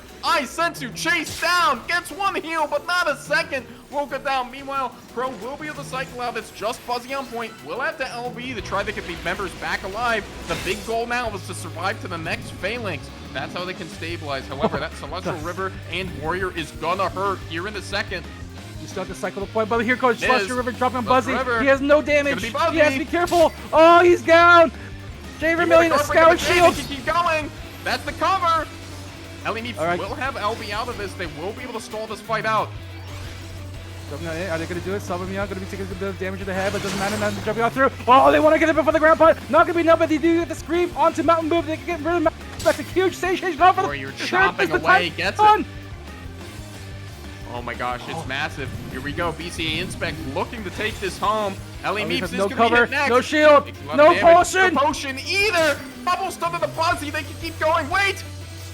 Oh, that's so much damage. It's Eye Sensu on point, actually. He will guard. Go back through the speed lane. Gonna be facing the wrong direction. That will be all right for now. As Jay Vermillion, his life is a living hell. Not able to be saved by that stage. Oh man, they just left Eye Sensu alone to run away. They saw a bigger target than Jay Vermillion, had the Choco Bastion at the ready, but could not drop it there. Gonna go for the death and hopefully in time be able to use it on the respawn. But right now, the EU going all over Senbon Sakura on this game here. They're so close to breaking that overtime to get another kill. So Buzzy Wuzzy, huge kill there. Again, delaying the limit break timing on the side there. They're gonna have a huge advantage in this next fight. So many limit breaks at the ready. Right, they need the Sage LB to be big. They have to find the stabilization. Eyes is going to go down without burning that LB. They have to fight through Dark Knight and Paladin. It's going to be really, really hard. Stuns up on the Chromio. He's fine, just out through the speed lane. That speed lane such a vital lifeline for them and getting away. They pop Bastion. They pop Bastion and Messities. Messities already used up, and now they're looking for more. Jay Vermillion has to get out of dodge right now. Shield. So right, trying to run away. They're getting ever closer and closer to the yellow ring. Celestial River's gonna be They have another window. It's gonna be Buzzy. Wuzzy so low. Even Tide takes him out. As they make next to fall, he has a scream on top of it. Eye Sensu also there. Try their best with the shoots. Not gonna be enough. No fairy can save you. Game 3 going to Curious Inspect. Oh my goodness, that's 2 games that were almost in Sakura's hand, having the advantage towards the end, but they weren't able to close it out. Those defensive resources so potent, but still being able to dive on those targets and still get those kills was the decisive advantage. The sustain is working for them right now. The covers, the Astro heals, they're just outliving in these fights just long enough for all these limit break timings to go out, to just go out of cooldown. It is insane how well this is working for them right now. And where that crystal ended up for the fight was so favorable. Well, both teams kind of liked it, but that speed lane being there, how many times did we watch the Scholar take a little bit of heat, either stunt, just retreat down there, and basically couldn't be followed? The strength of these teams is chasing, but when you're in disadvantage and have to leave one behind, that's severely mitigated. You're not so easily able to do that, and they can simply turn onto the person on point. Oh man, I'm very curious to see if Senbon Sakura are going to adjust for this now. They're starting to slowly see like this is a very dangerous comp for them to fight into specifically now, because like they're very reliant on damage amps here. They don't quite have a bursty red DPS to just fight through all the sustain. So these slow fights are gaining favor for Curious Inspect by just surviving every single time they can. Yeah, I think we've seen Sakura Blossoms do it too, where they can really use, say, for example, someone gets picked against them, they can just pop the Dark Knight OB and wait. They can stall the point until they have 5 again, they get a free chance to go again. And that's a great mechanism to maintain crystal advantage. But however, when you're getting pushed into an overtime and the enemy has all of that and more, it just gets harder and harder as they're able to build that momentum. And because they have the speed lane so close to base, they can get back to the fight in the snap. Yes! Ladies and gentlemen, it is time for the Jay Vermillion Monk. Oh, we always see it when the back is up against the wall. Jay bringing out the job that he has been known for. This could be exciting. Oh, and I think they might be going back to Pala. We'll find out. the Monk Paladin, a very powerful combo we've seen in the past. Cover the Monk to allow him to go crazy, get the Meteor pick off right away, start a fight with one man down, and with the Dark Knight helping out, with the Sage helping out with that, they're gonna go down very fast after a Meteor drop. Yeah, that's right. So that main difference, that Monk does not mind being in the center of the fight. We've seen these teams run a variation of a Protect Mr. President with that Monk, and that Meteor is a guard break too. So if you have one errant cover, Meteor. You can't just cover and guard with LB and assume you're going to be safe. You can get popped straight out after, as we're going to see the run back. Believe it or not, well, we saw that first win getting pulled off the point. Maybe it was a fluke, but 2's a pattern. But Sakura says, there's no way. We're going to the J Monk, the feared legend in NA, and we're going to bring it to a game 5. If they have anything to say about it, it will actually be VH, beg pardon. I don't think they can have the run back in a best of 5. It didn't quite catch the conversation, but with that melee, it's going to be a fair bit easier than the range that we might have seen in the pick. One thing I am slightly worried about this pick, though, is the lack of the damage amp. A lot of your composition with the double tank chase is centered around that. But, you know, Dark Knight is still pretty strong without it. You still have Scholar Tactician at the very least. So maybe this still works out for them. It is also notable that Monk had their base damages buffed just recently. That might be enough to get off the line. In fact, those empowered strikes towards the end do a ton of damage. That could be enough to secure it on its own. We haven't seen something like this from one of these teams yet. Will it be the solution?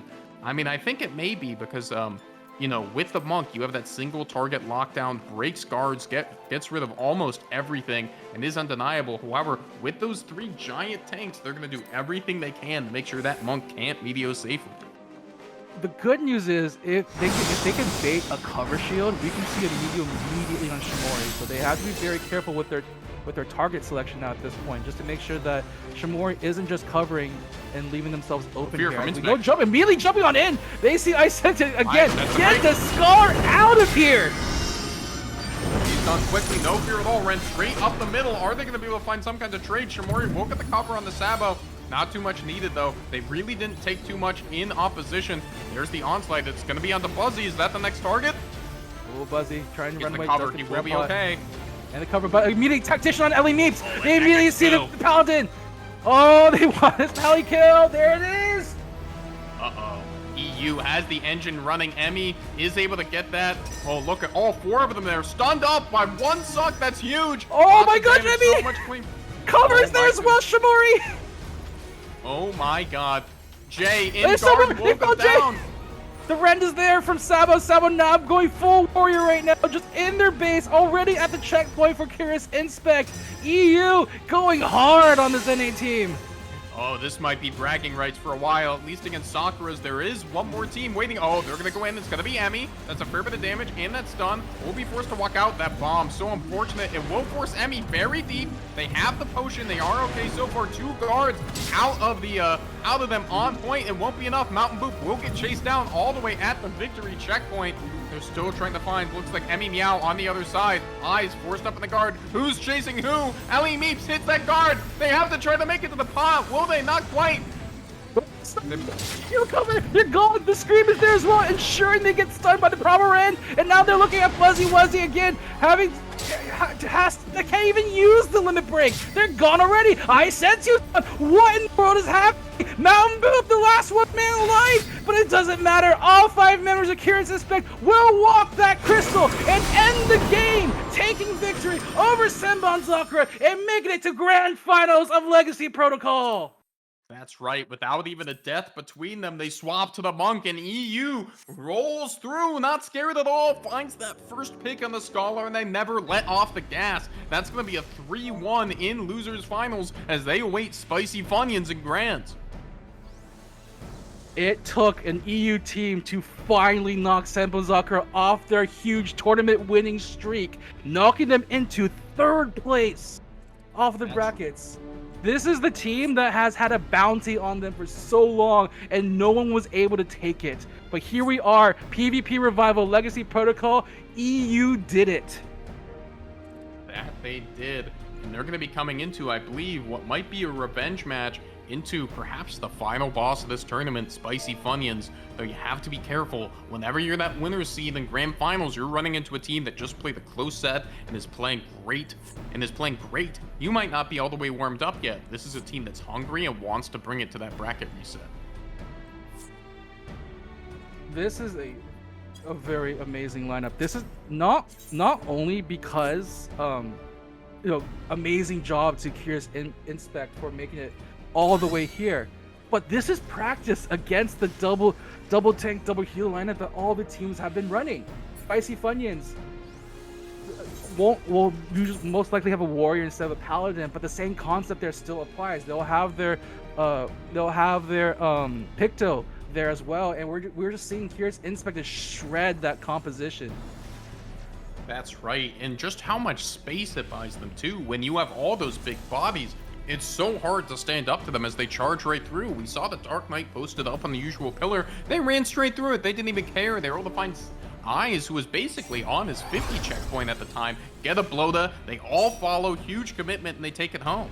Followed up with that double rend that we saw from the Warrior there. It makes it so hard to fight back. You're in disarray, you're losing LOS and your healers, and just like that, the game slips out of your fingers.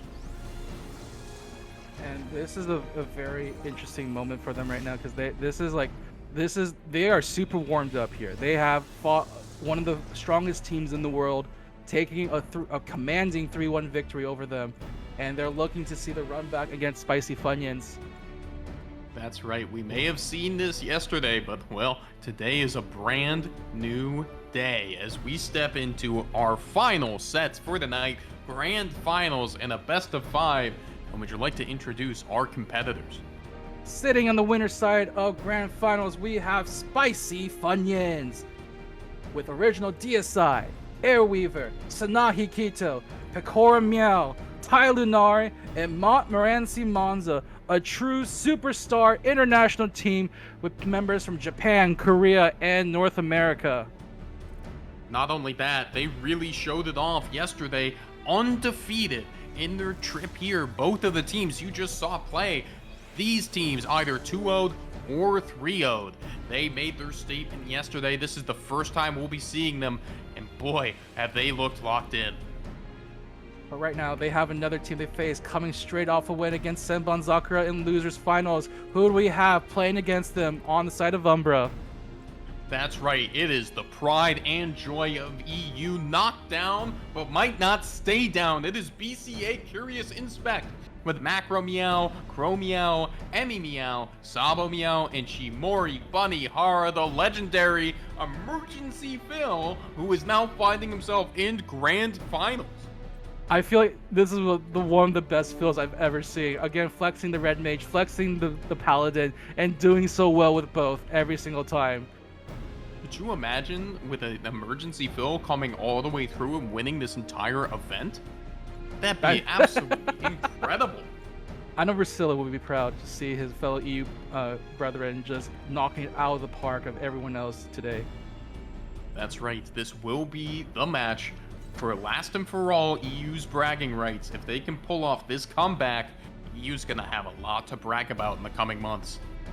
Oh man, I remember when I was talking to Rusilla earlier, and he was like, "Man, I'm a little sad that the EU scene is dead." And it's like, here they are right now, coming on in, taking out some of the best, and they had to offer. And look, man, EU is here to play some PvP. That's right. Scene is dead. Well, they're just leaving a trail of bodies in their wake. They've taken out just about everybody except for this one last hurdle. Can they make it all the way and prove EU is truly on top? Oh, baby, I can't wait to find out. It looks like it right now. I don't know if Spicy Funyuns want to run this comp too, because they're a relatively aggressive team. And I know like Snahi probably wants to stick onto the Picto, play some sort of DPS there as well. I'm very curious to see if they're gonna, after watching these fights, are there going to be any adjustments to the team comp? Because Spicy Funyuns have been running a very consistent team comp throughout this entire tournament. It's the Warrior, Dark Knight, Scholar, Sage, and Picto. That's right. We saw from Inspec's adjustment for the 3 tanks and 2 healers. Really, I think the straw stirring the drink is the addition of that Paladin, so able to give them that extra get out of jail free card, and not to mention that Astro. So many heroic saves between Macrocosmos and those double heals, just be able to make those tankier classes even tankier. And remember, all of that health gives them more chances to purify too. It's so hard to lock them down and keep them still to find that final pick.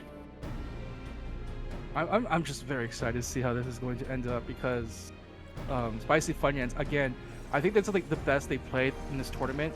I've seen them. They've always made it all the way usually a lot of the time to grand finals, and they're usually just like up there with Senbon Sakura. But now they're going to be facing off against Curious Inspect. I'm very excited to see what they want to bring into this upcoming fight. That's right. Have Curious Inspect found the trick to handle this comp that we've been seeing so often? The double healer, especially with that Sage and Scholar, with that caster, typically a Picto in the back. Is this the way they get around it? Is it just too hard to burst through? Is tank and healer this strong? We've seen supporting metas before, but I don't think I've seen a tournament with so much consensus on it. I think this is just like one is that they're a very strong team, but also I think especially Dark Knight is in such a good place right now. Paladin and Warrior will always be staples of LP formats of PvP just because of how much they command on the battlefield. You know, the ability to protect, the ability to stun at any time, and to disrupt players. They're always going to be like a very strong part of it. But Dark Knight Right. was always a job that felt a little bit flagging in previous tournaments. But now it's at a point where it feels so confident and able to go off on people. And I think it really helped that the Scholar is also very relevant in the meta. That's right. I mean, just I think you would see like combinations like Dark Knight Scholar previously in Vuln metas in Endwalker, but they tended to be fairly niche, only getting like incredibly popular just kind of more recently in Dawn Trail. But with just the potency of all of that, combined with I think really Vuln being the only way to chew through the strength of the supports right now, it's almost mandatory to run. I want to say, I think when I was watching the World Championship from Rage's Mafia last year, I think it was like the JP teams were running Dark Knight a lot. I think this was like after Dawn Trail had dropped. That's right. So again, the seeds of Dark Knight slowly making their way through the meta, and we're starting to see more tank compositions here, and now we're at what is possibly its final form, like the best that Dark Knight has ever been in Crystal Conflict PvP. I don't know about Feast PvP. I wasn't there around that time at the very least, but maybe it was good there then too. I remember it was like 5 seasons ago, like when I started playing a ton of ranked again. Someone was like, "Oh my God, Faraway James is there. All the old people are coming out." I wasn't there for Feast either. So that was a bit of whiplash. I also remember, when that JP comp won, I think a lot of teams had known about like Vuln comp specifically, but I remember in the scrims right after that set, a lot of people were trying it, and it was very goofy because you would just kind of sit on targets forever, and that chase was, at least for us at the time, a little bit awkward as we were just kind of standing there and going for it super deep. So memorable there. But right now, it seems like almost this fusion between. I feel like a lot of times when teams would run the Paladin, they'd run like Paladin White Mage or something like Paladin Bard White Mage would be very, very popular. But now it's kind of fused together with this Vuln comp, in that you have incredible sustain, especially with that Astro and whatnot, that you have that Celestial River to find huge burst when you need it in those big critical fights. But then you also bring the sustain of that Paladin too. It's really hard to overcome. Again, it's like that damage amplification, just allowing these team compositions to just form around tanks. And usually in the past, you want to have a DPS, usually like a Dragoon or like a Samurai or a Monk. Just these people these classes that can just do these big bursty moments consistently throughout a fight. But now, you have Scholar. We're even seeing the power of the Astra as well coming out from Macro Meow, just allowing them to just go crazy on people, and then they have full sustain and can just keep the chase up without having to stack multiple damage adds. They only have to really rely on Tactician, and it's working perfectly because it also scours shields. That's right. So I believe before we get our grand finals underway, we're going to give the players just a bit more time to get coordinated, and we will be going to a fast 5-minute break. And right after that, we will be showing your grand finals of Revival Legacy Protocol.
All right, welcome back. Just wanted to give a quick moment to talk about an amazing donation we had that got overlooked during these amazing games, but this is very important, and this is exactly what I would want to mention first, is we have a $100 donation from Miyume, and that is something amazing. Thank you so much, Miyu, for that. There was also some donos before that as well, so thank you everyone who supported charity. Did hit our goal, but if anyone's interested in still supporting, that link is still open on the Twitch page. Yes, it looks like before that $100 donation, we got another $10 from Gio, and then that we're talking about the $50 from Galamus. I don't know how to pronounce it. Oh yeah. Those two, which was fantastic. And thank you all so much for helping out. That was $350 raised for charity. Wow. And that's something amazing. That's something to be proud of as a community, as that we all came together. I know we have our differences and everybody talks a little smack and ranked and, does that on the side. But when we come together when it matters, and this is what matters, is putting on a tournament, putting on a show for those to show that PvP isn't always very toxic. It can be welcoming. We've met so many good people, so many friends, and to bring everybody together for an event so everybody can put on a happy face and be able to enjoy something more. Very wholesome message. Thank you. Oh, wonderful. It looks like we're still waiting for one more player, so we're just going to go over the prizes once again. Sounds good. So once again, our first place sponsor would be CTs. CTs create Final Fantasy XIV acrylics, charms, pins, jewelry, and much more. Like I've been saying, they have a lot of PvP related merch available, so make sure to check them out. The link is on the page right over there, and we also have our document that has every link. Exactly. And then for second place, we got Choco Milk, who has handmade cosmetics, body care, and accessories. So a lot of things that are branded, very funny. They have Xeno's ass. I keep saying this every single time. It's your favorite one, I know. It's all of ours. Yeah, they have a ton of stuff, so make sure to check out their shop. Thank you so much to Choco Milk. Wonderful. And then our second prize for second place. Excuse me. Yes, we have Zealous Art. They have 3D printed figures. A lot of them are minion themed. So you see the Yan, the Chocobo, Fat Cat. They got the Serpent. We got a lot of little minion cute figurines. And they also have glasses, cases, and holders too. Wonderful. And then for our third place. And retro TV art. They also have pins, charms, and jewelry like that as well. Stickers. All of them are pop culture references. They have a specific style, very 90s cartoon. Very cute stuff if you're interested in that. Wonderful. Looks like they need about 2 more minutes. So we can pose some questions to our commentators personally and see how they feel. What do you think, James? How did you enjoy that match? Did your throat hurt from yelling? It always does after these events. However, I think I need to spend it just one more time. Yesterday on stream, I did make a promise that if we hit our donation goal, that I would say the name of that lotion on stream. So everyone, be sure to go buy your own bucket of Xeno's ass sweat today. Check out all of our wonderful sponsors. I assume that, they have lots of sizes. And listen, when you need some Xeno's ass sweat, sometimes you need a lot. Listen, I'm not here to judge. So, with that in mind, beg pardon, Micro, did you just ask about the previous matches and such? Yes. I was asking if you are spent or do you still have energy left in the tank for our grand finals? Oh, I always got energy for CC, baby. Give me a mic and a mash, and I'll yell my heart out. Wonderful. How do you feel, Teammaker? I am wondering what the final pick is going to be for the side of Spicy Funyuns, because this is going to be one heck of a grand finals match. Yeah, we're still waiting on that last person, but it's looking like there is going to be no DPS in either team. Okay, so I need to rant about this. This is not Go off. I'm ready. All right, Brian. Brian, what Go are off, your Brian. thoughts about what this is turning into right now? This Any is thoughts? like, and so the bad thing is, you're not you don't want a game to be balanced around just like support like this. This has happened in other games before, like Overwatch. We want balance to be like, oh, I could pick this job and roll even at this point and win with it. So it's very problematic in my opinion. I don't know what they're gonna do because this feels like really ingrained now, because like just like the mitigation, they have everything. Like these jobs have everything. They have CC, they're bulky, they have heals, shields, and good enough damage to get a kill. So I don't know what's gonna happen. It's funny because Square tends to balance around solo queue more than light party. However, they did do a patch for light party specifically, like before FanFest. So I'm sure they're like actually watching these tournaments. There's a big JP tournament coming up too. 7.35 coming about in a month, or a month or two. Yeah, a month. Yeah. So 7.35 coming in about a month. You know, we can hope. Maybe they'll see what EU has done and blame EU for this. It's funny because EU like they've always been running similar things to this. Like I remember like in their specific EU tournament, not the last one because I didn't get to watch this one, but the one before that, they always run like Scholar and like W or that. But it's just showing that like as the patches progress, like there's definitely like a bit of a power creep when it comes to the tanks, especially. I think it's almost feels like the reverse side of the coin, or perhaps even more extreme than like the burst metas that we would see. Oh yeah, there it is. Oh. Do you wanna say what we just saw, T-Maker?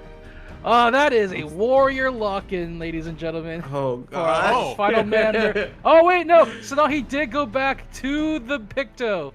So it's not fully no red DPS. There is hope, maybe. There is hope. Look at that. Let's see if they're gonna stick with this comp. Yeah, so now he is the DPS player on the team, so he will be opting for the Picto pick for this match. It looks like this is gonna be so interesting. I'm just rooting for the DPS at this point. Did you ever dream that all of your hopes would be resting on one Pictomancer? Even but a patch ago. That is today. After the initial raid tiers for Pictomancer, where it was the bad guy for a while, this was needed. Oh my goodness. Now, I mean, I think it's a good choice from Spicy Funyuns. You know, dancing with the one who brought them. They were undefeated yesterday with this comp. We might see if this kind of now triple blue, 2 green, perhaps, you know, I don't know. When I say triple blue, 2 green, I kind of hear the Darth Vader heavy breathing off in the corner, right? There is a dark side to this PvP game mode. But, you know, they still have the upper edge. They won this matchup handily last time we saw it. Yes, but this is without the triple tank combination last time. Because last time it was almost a mirror match between, except for the Red Mage versus Picto situation, but now there's a paladin in the mix. Is that enough damage amplification and silence to stop all the sustain and protection coming out from Shimori? I mean, we'll have to see. I mean, I think one of the hallmarks we saw yesterday from Funyuns was just how effective their burst and chase down was. I think, you know, right now when you're running all of the sustain, in a lot of ways it comes down to how much efficiency are you getting out of your buttons. Is the damage you're sending actually moving you closer to what you need to get that kill and to get moving to win that game? And I feel like sometimes we've seen a lot of these bursts not quite fail, and of course adding that paladin is intended to make that just that much harder. But Funyuns, at least from the data we've seen and the matches we've watched, they're the best tier so far that we've seen at doing that. So if anyone can take a bite out of this comp, prevent the tank and healer apocalypse, it might just be them. I think the big thing is that what we've seen throughout this tournament is that if you miss those chances of pickoffs, then it becomes really bad for you, because that's a lot of your cooldowns gone, that's a lot of your protection gone, and now you have to fight your way back to your original position before the opposing team could just counter send on you. But here we go. James, are you ready? I am ready. Now, I do want to give a big shout out to Calm Lamity, known PvP streamer, for the $50 dono. We are smashing our goal for this tournament. That's $400, folks. Give yourselves a round of applause. Wonderful. Thank you so much for that. This is more than I could ever imagine. and it's $400 of our $250 donation. With that said, let's go right into the match. Team Maker and James take over for us, and let's get ready. Good luck, teams. Good luck. Good luck, everybody. And Team Maker, you asked if I am ready, and I am ready. This is the grand finals of Revival Legacy Protocol, coming at you first at Volcanic Heart. All right, ladies and gentlemen, here we go. The final portrait checkup. All right, pretty normal here on the side of Spicy Funyuns. I'm gonna see if EU made any adjustments to theirs.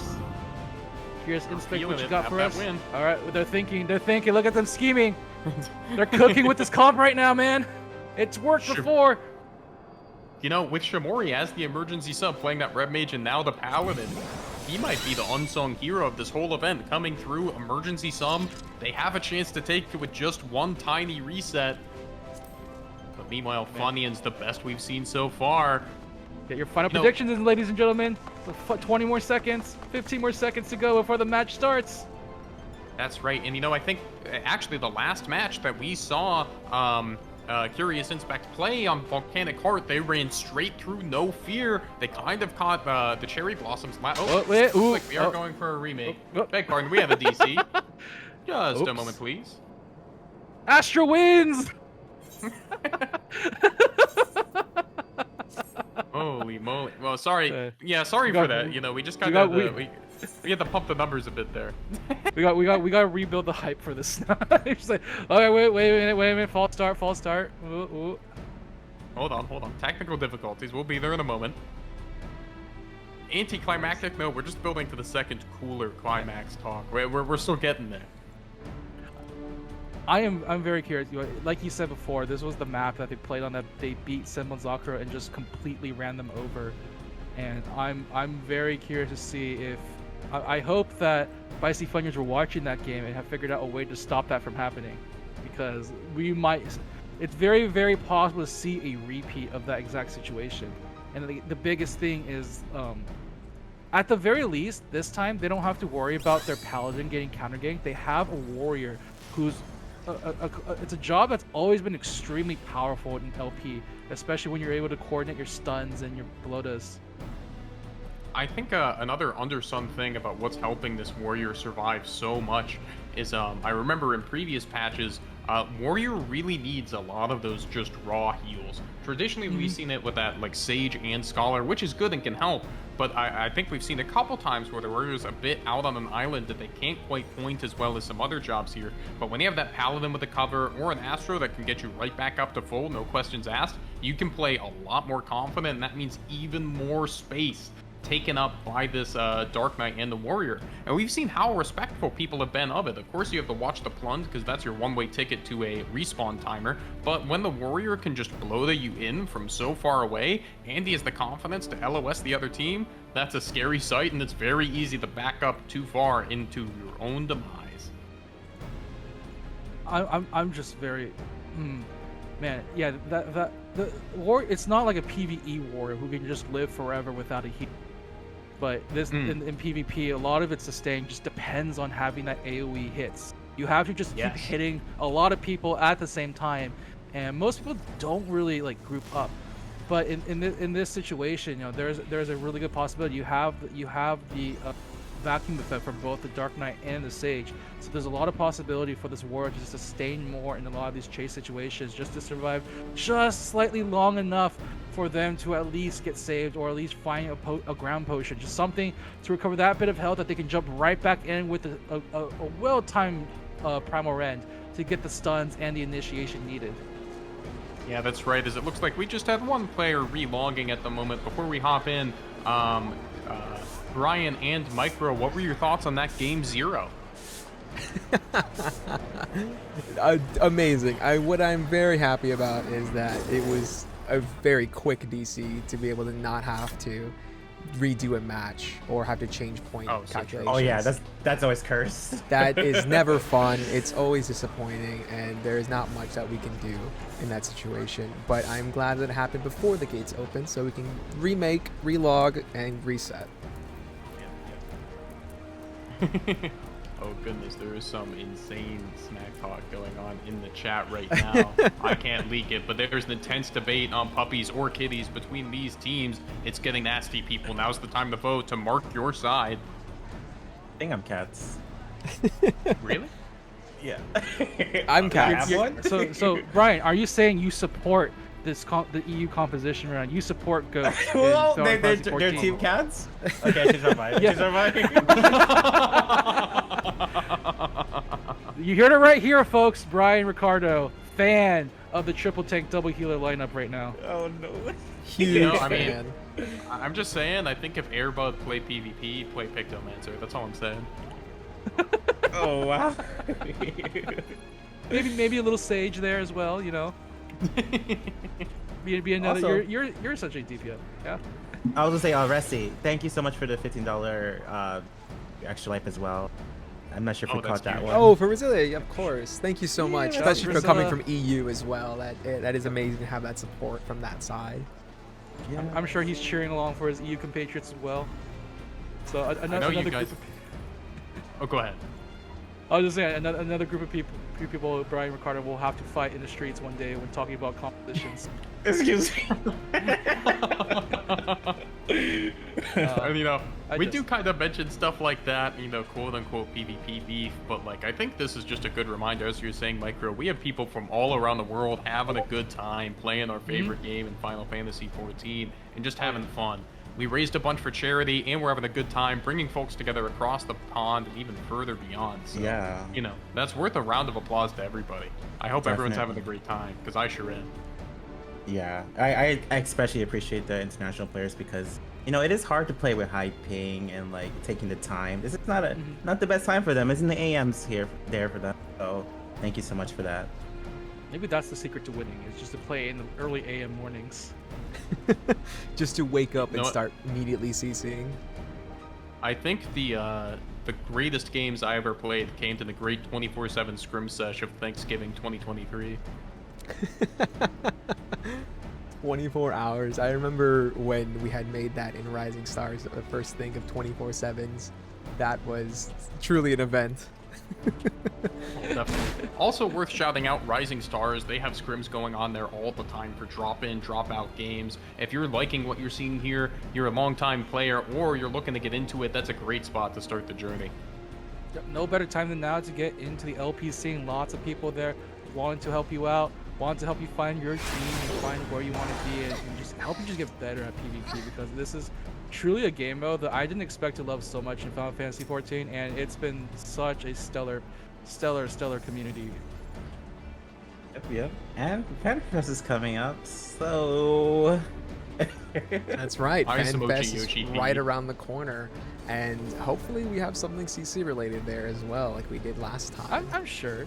I'm sure I'm we sure. do, but you know, I don't want to say anything 100% because nothing is ever 100%. Like, you know how much Yoshi P loves PvP. Like, he sits in the front row on the floor, just enraptured. with On the fights floor is happening. crazy. Also, it's real.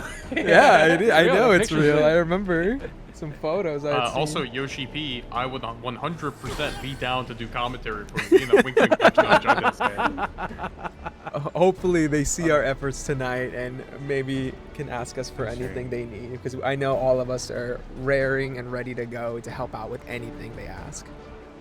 Absolutely. It looks like we have our player back in lobby here, Wow. probably just a ready check away. All right.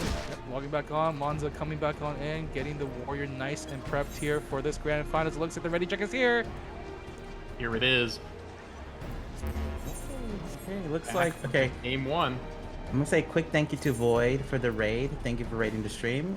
Hope your stream went well. Thank you. Thank you so much. It's awesome. Wonderful. Now we have Just more in people to time. watch grand finals. Yeah, good timing. Perfect. Great timing. Everything works out. With that said, Brian and I will step away and we're going to get into a match. Here we Good go. luck, everyone. Good All right, here luck. we go. Have fun. Team Maker, are Once you again- ready? I am so ready this time. All right, ladies and gentlemen, here it is. Grand finals of the Revival Legacy Protocol. Spicy Funyuns versus BCA Curious Inspect. That is right. Grand Finals. Europe does have a way to do it. All they need is one quick win in the best of 5, and then it's all back to just one more set with the reset. But then again, what do we say to the God of Death? That's right, catch me in loser's bracket as we're getting ready to go for our last few sets. I believe there will be a reset if BCA do take this over Spicy Funyuns. So again, more time, more games to play, ladies and gentlemen. That's right. And boy, oh, well, I always feel like it's scary when you've been waiting in Grands for a while. The team that's coming out of losers has been forged in fire. They've played a couple games today and won them, so they're feeling good and ready to go. And meanwhile, this is your first tournament set. Of course, these teams warm up, but it can be scary. Here we go. 5 minutes and counting in Grand Finals on V8. Yeah, this will surely be over in 5 minutes. Already jumping on in, though, just like last time. Oh, they catch him. Oh my god, what is this AoE damage coming out of them right now? There's no red DPS, what is happening? Original can't survive that. The Sage is gone, and we've seen Original pump so much damage this tournament. That's a punch in the mouth right out the gate. They're worried about it. The Warriors the chopping block next. Okay. But they find Emmy. Yep, they kept extending really far out this time, chasing for the kill on Monza. They're jumping on in, but this time it's going to be Sabo jumping on in with the Rens. He sees the kill there. They get the stun and the blood. No ground pot for you. Very impressive. They have gotten the touch here, but it's still an open. Oh, big stun. Shamori low. Astro coming in so clutch. Guarantees he gets that pot. Will live at least a while longer. Break still the chased ankles. by 3. Break their ankles, Shamori. All the Shamori. way around. Wow, what a hullabaloo. There's the stun, still has that Purify, still cooking. They're investing so much to get this kill. Meanwhile, tick-tock, the point is on the clock. Oh, wait, why is Shamori still alive? They're lasting so long. They finally get the kill. Original DSI able to jump on in, and they're looking for more. They see Sabameon just haven't broken it. Only 93%. They even pushed off the checkpoint just a little bit there. So still saved. It's not the worst situation for them. Chromeo in a lot of trouble, going to be taken out. Emmy sure to follow as Sabo's just going to run through speed lane. As far as a first push goes, that's very good. They got the jump and almost got the cap for the trouble. Shamori, well, again, as we said, live lording so important. Wasn't quite the break, so they have to be very careful with this defense now. And we already see Monza just sidling up by that wall, ready to jump on it immediately. Just instant click on somebody when they see them. Ooh, nice group here. Are we going to get a big ol' rend? Oh, that bomb in the middle stopping the party. Montmorency runs back through. That could be dangerous. Emmy forced to guard. There it is. It's going to be the go. There's the onslaught. Lots of damage coming out. Original survives that bomb. Trying to find him still. The cover shield just in time. Even through the scream, it's there just in time. They even get the kill onto Original DSI. That's right, that's done for the Picto scathing, but they haven't been able to secure anything yet. Now they're on that Picto. He will make it to the speed lane, trying to get those marbles a long way from home. But however, the crystal is moving again. Gets that potion. Shamori has to be. Oh, they just never stop. Original just respawns now. This could be big trouble. Surely a cap coming in. Pecora, however, does have LB to stall this point. Has to pop it soon. We'll get guard broken. There he is. He will live. Lots of damage on the Sabo Meow. Is covered. Does have the Astra. Meanwhile, Shamori got a bit of scour. Got a bit of cleave. Load it back. Oh, Phalanx. That's right. Forced into using it. Those are the scary buttons, but they still... Oh, wow. There they go. They swap back out to Pecora. Great job. Right now, all the damage being pulled, but Emmy Meow still has the ability to pop their limit break. Oh, it doesn't have to. Sitting in shield, still waiting for the perfect moment. They have the checkpoint right now. Emmy still holding on, doesn't need to use the Eventide. They got the shield scour on Monza. Monza's gonna fall. There they go. And now they're chasing after DSI off the court. Forced to use the stage that far out. And there's the cover. Oh, they get him through. Emmy is still vulnerable here. That's a great pickup. So much damage on the Sage. Original, one of the rank ones, and A has to try to put on a masterclass to save this one. Meanwhile, Sabo rends back. Pecora guards it, but will get guard broken. Running for the hills, shields himself up. Looks to be okay, at least for the moment. Wow, that Victor does a lot of damage from around that corner, from downtown with the artillery strike. And looks like they might have it flipped down. Oh, even avoids the blow-down. Just in time, Chromeo able to escape with their life. They have to find this fight here. They do have War Scholar and Picto, but that Astro into War is going to be dangerous. Oh my that God, damage amp. That bomb is so troll. Wow. Wow, that bomb. All eyes on the Scholar and the Celestial over here. That's going to be the Scream. Sabo's going to be the first to move. That's a lot to sustain. There's the Oh, they're river. fighting Lots of outside the damage. It's bastion. gonna be everywhere.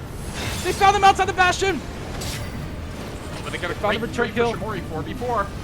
Monza gets a scream. They got the defense is down from the Paladin. Oh, This is their great chance. stun. That's 2 stunned up hard. Scholar forced to guard. So is Crow in danger. They Oh. found the greens. Are they able to take him out? Is it The enough? look on Crow first. Oh, the heals! Pumping. They left him alone. The Dark Knight near. How long can he? Oh! Oh, He so pulled out close the to the ground potion. pot. That One's was on the point, though. decider there. They have to be careful. They're gonna have to re-push back again. Cormel does have Eventide at the ready. Can they find the opening to use it? Ooh, just in time. The Eventide's there. They even get the kill. Shimori not one for this world either. Floated back. Oh, guard not quite in time. There's the break. There's the damage. Astro pumping. It's not going to be enough as he leaves the POV, and it's just Macro Meow on as finally they'll get the push back their direction. Well, they're delaying the point really hard though, making sure they have enough time for their teammates to respawn. They're still not at the wait. They're still not there yet. Chromeo just holding on. They did lose Sabo though. Is this going to be enough? Meow. Popping limit break. Seraphism going to come out, going to just try to sustain himself for as long as possible. But Messity's also out from original DSI. The big stuns onto that Astra, trying to prevent as many of those heals as possible. We saw them offer the Summoner instead earlier, almost courting disaster, but that Sage OB is going to be up. Emmy does have that OB to stall, should be using it momentarily. There it is. Shimori will be coming back with OB, might have to save the Dark Knight out of this. We shall see. Crow was forced to guard. Are they going to follow him through spawn? Looks like not. There's the scream on point. It's going to be Emmy, pushed away. Oh, but Shimori is back up, able to press it for it, immediately running on in. Just in case, but Emmy is okay, able to dodge around the corner. The worst of the big attacks to go away, jumping on in. Can they find anything they want? Shimori, but Shimori already popped the phalanx. So they have to right now. Be careful. They're going to fight within the cage here. It's going to be the Choco Bastion drop down for Snahi. Can they find a kill off this? Emmy solo. They get the river in response. It's a 4v4. Dark Knight for Pecora almost up, but Montmorency will go down. Shimori is trying to be the counter go. 10,000 health. Thank you, Astro. You're gonna live just fine. They won't have to pop, but now what? He should be out. Still not a lot of mana though. Oh, this Still is has close. Eventide. Pecora Still has Eventide. Will be able There to it stall. is. They need that damage. Oh, hold off. Be careful. 93%. That's the magic number we saw earlier. Pecora gets that big heal off the spin, but not too much left. Original also taking a lot of damage. Great split focus in that guard. Got broken. Killed before he can jump away. Oh, baby. Inspect is looking good Airweaver right in a now. lot of trouble. That's right. He's the next to fall as all of a sudden Montmorency is on the speed lane. Looks like they'll live, and that still leaves Pecora Meow. No LB this time. That's the break. Oh, they cleared can't it. step up anymore. It might have to be the Picto next, getting harassed a little bit by the Dark Knight. But this Oh, warrior Monza will- has a that's scream on great him, though. burst. He has to be on. That he is. Who can replace One him? more. Snahi's alone. No Choco Bastion to save them. Oh, trying to Has brush to off. Can find they it jump on quickly. in? Jump on in just in time. No, it's not enough. They jumped too far. Original DSI. Oh, no. Oh, it was close. He wanted to make it to that point, had the wrong target selected. The Dark Knight was resetting, but a great job from Curious Inspect putting him in that difficult situation. All of that point progress early paid dividends there.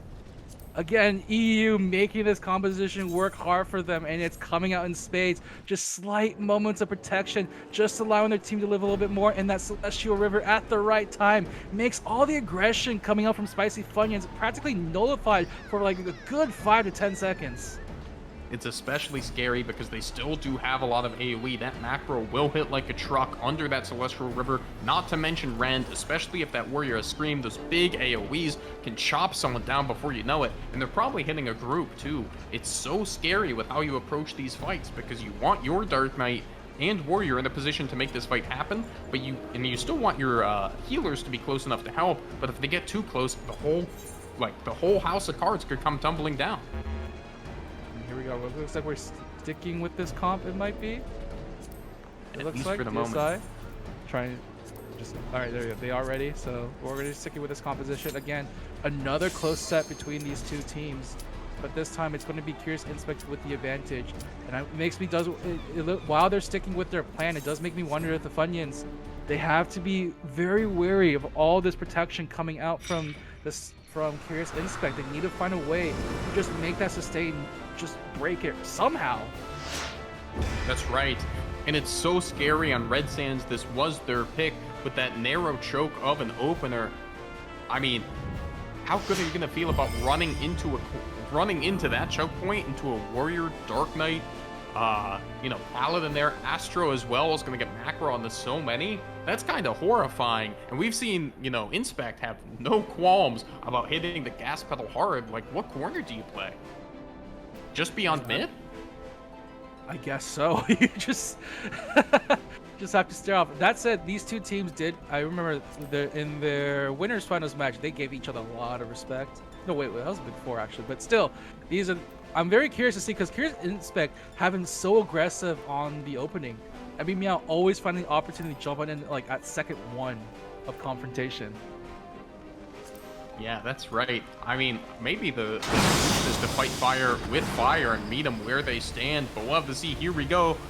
Oh, do you see what I'm seeing? We see Astra running straight down Speedway. They forgo their own Oasis to get to mid first and take that timing. Very smart. Don't deny the gas pedal. Here's Emmy Meow running in. No fear. First target. That's going to be the guard. Still taking so much on the other side. Meanwhile, Pecora is getting crushed. It's a Dark Knight race. Who's going to be able to finish first? Emmy solo. Great job. They find the opening pick to keep themselves live in this game, and the crystal's moving.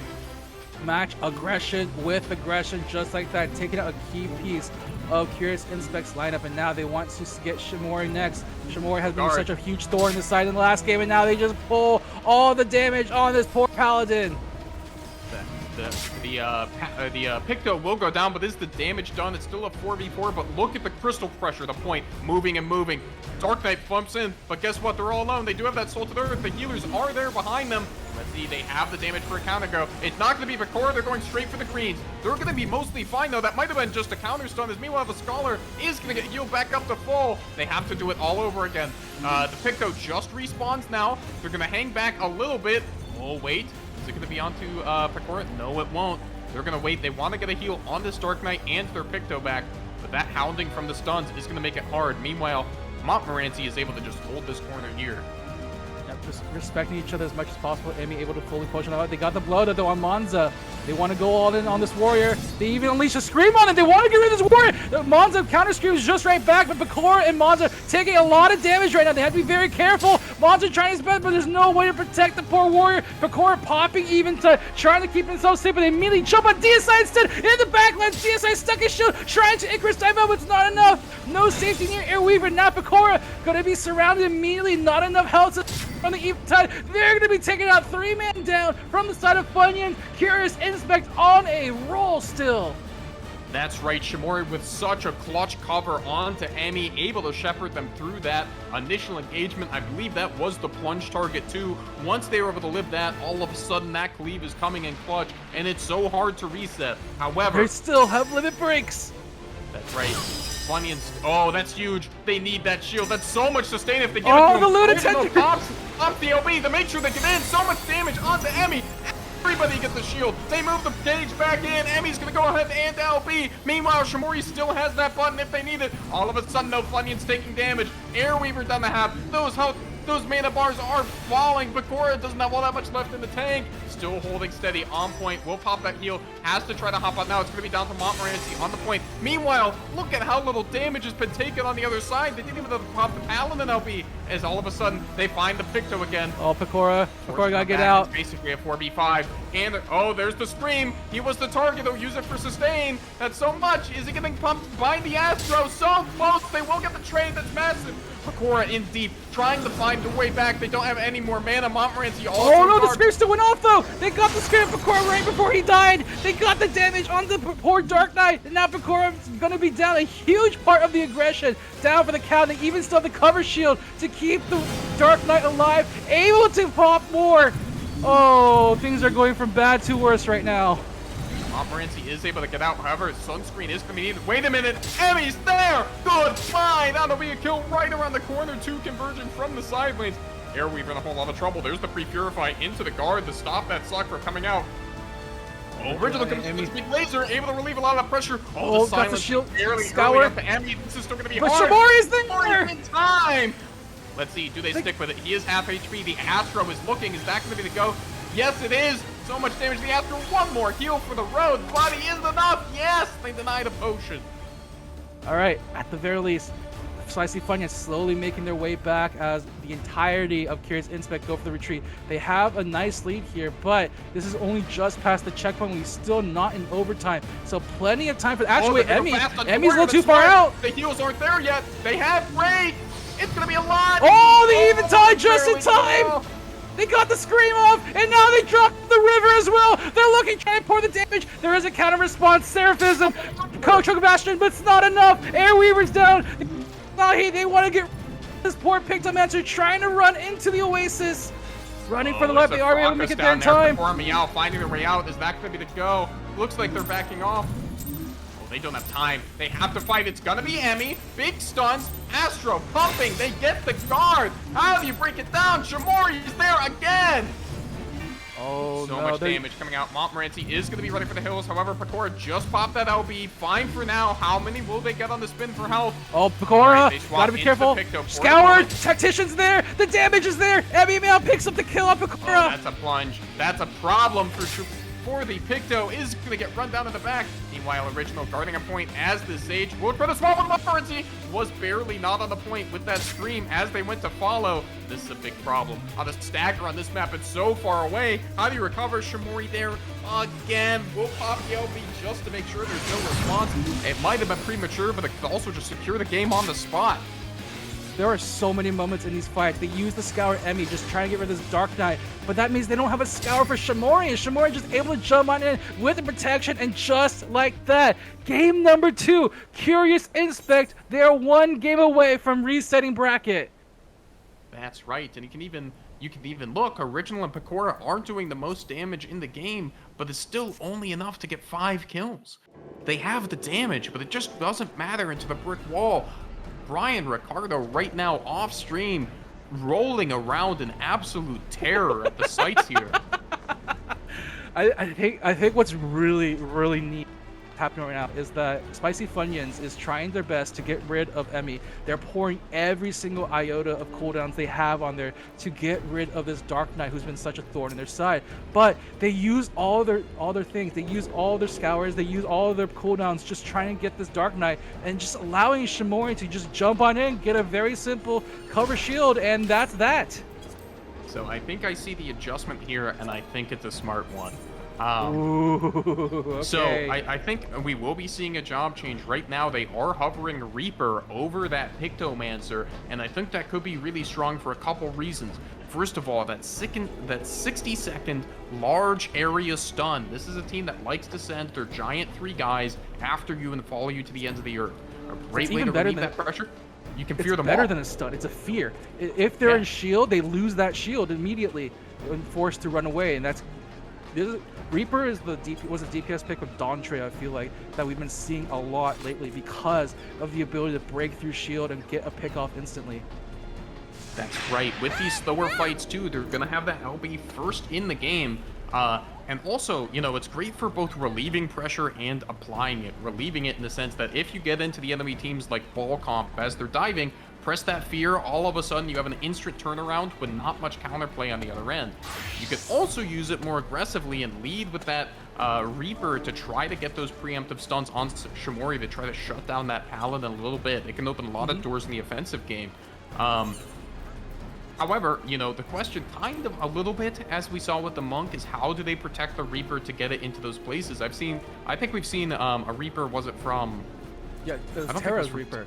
Very strong, amazing Reaper player, but he was just immediately outgunned right away by Spicy Funyuns themselves, hilariously enough. That's right. You know, so hard to break through that brick wall, and guess what? You know, Curious Inspect just built it 1 tank higher. You can try to find the flank, but you will be collapsed on. But if you go through the front door, well, there's a big rend with your name on it. Are you willing to brave it? The other slight concern is that they lose the Pictomancer, Amp, and Silence and Stuns. So they're really going all in Tenenberry strat to just break shields, just make this Paladin life hell as much as possible. But if they play around the Reaper, then the damage is just not going to be there in time. Even if they do get a fear off, there's always a chance that they just don't quite have enough damage to live through the Astro heals. That's right. And, you know, I kind of like this approach from them in this game 3 of this grand finals because they still have a whole set to play with. This might have been their one idea. I mean, of course, you know, these are players talented enough to run the same comp right back at them if they wanted. But, you know, I think they're trying to find a way maybe with this Reaper idea. If they lose, you know, it's hard on the mental to get reset. However, you still have another 5 games to play after that. You know, once you're there, the set's just tied. So getting a chance to experiment a little bit, and, you know, in a spot where you're down a bit in the set isn't a good idea. Best case, you start with the first sweep. If not, you know what doesn't work for the second set. Okay, well, we find out this gambit works out. All eyes on Sanahi right now. Korean superstar, the PvP scene, just trying his best to make his way through right now. Already jumping on in, trying to find a target. Ending me out once again. With the Ritual on the other side. Oh, great cleave! They found it there! They're able to get healed up by the Astro and the cover that's committed. Shimori's there, though, with hit. cover. Can they find a counter send? Looking for an opening, not quite there. Oh, DSI, though, in a lot of trouble. No resource on the back end. Oh, chased by the 2 tanks. They're gone! Meanwhile, look at how little got spent. Shimori chased up. Should be okay. That Astro staring right at him, even through that Flota. Is it going to be enough? Astro's still looking. Wait, big cleave. It's in the Salted Earth. That's giant. However, they get the trade back onto Pecora.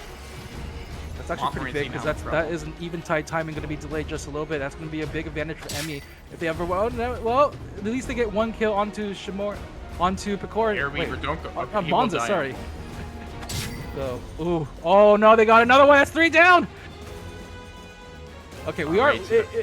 This reset is looking more and more likely right now. It is. However, they will have the Reaper LB first, especially if they fight soon.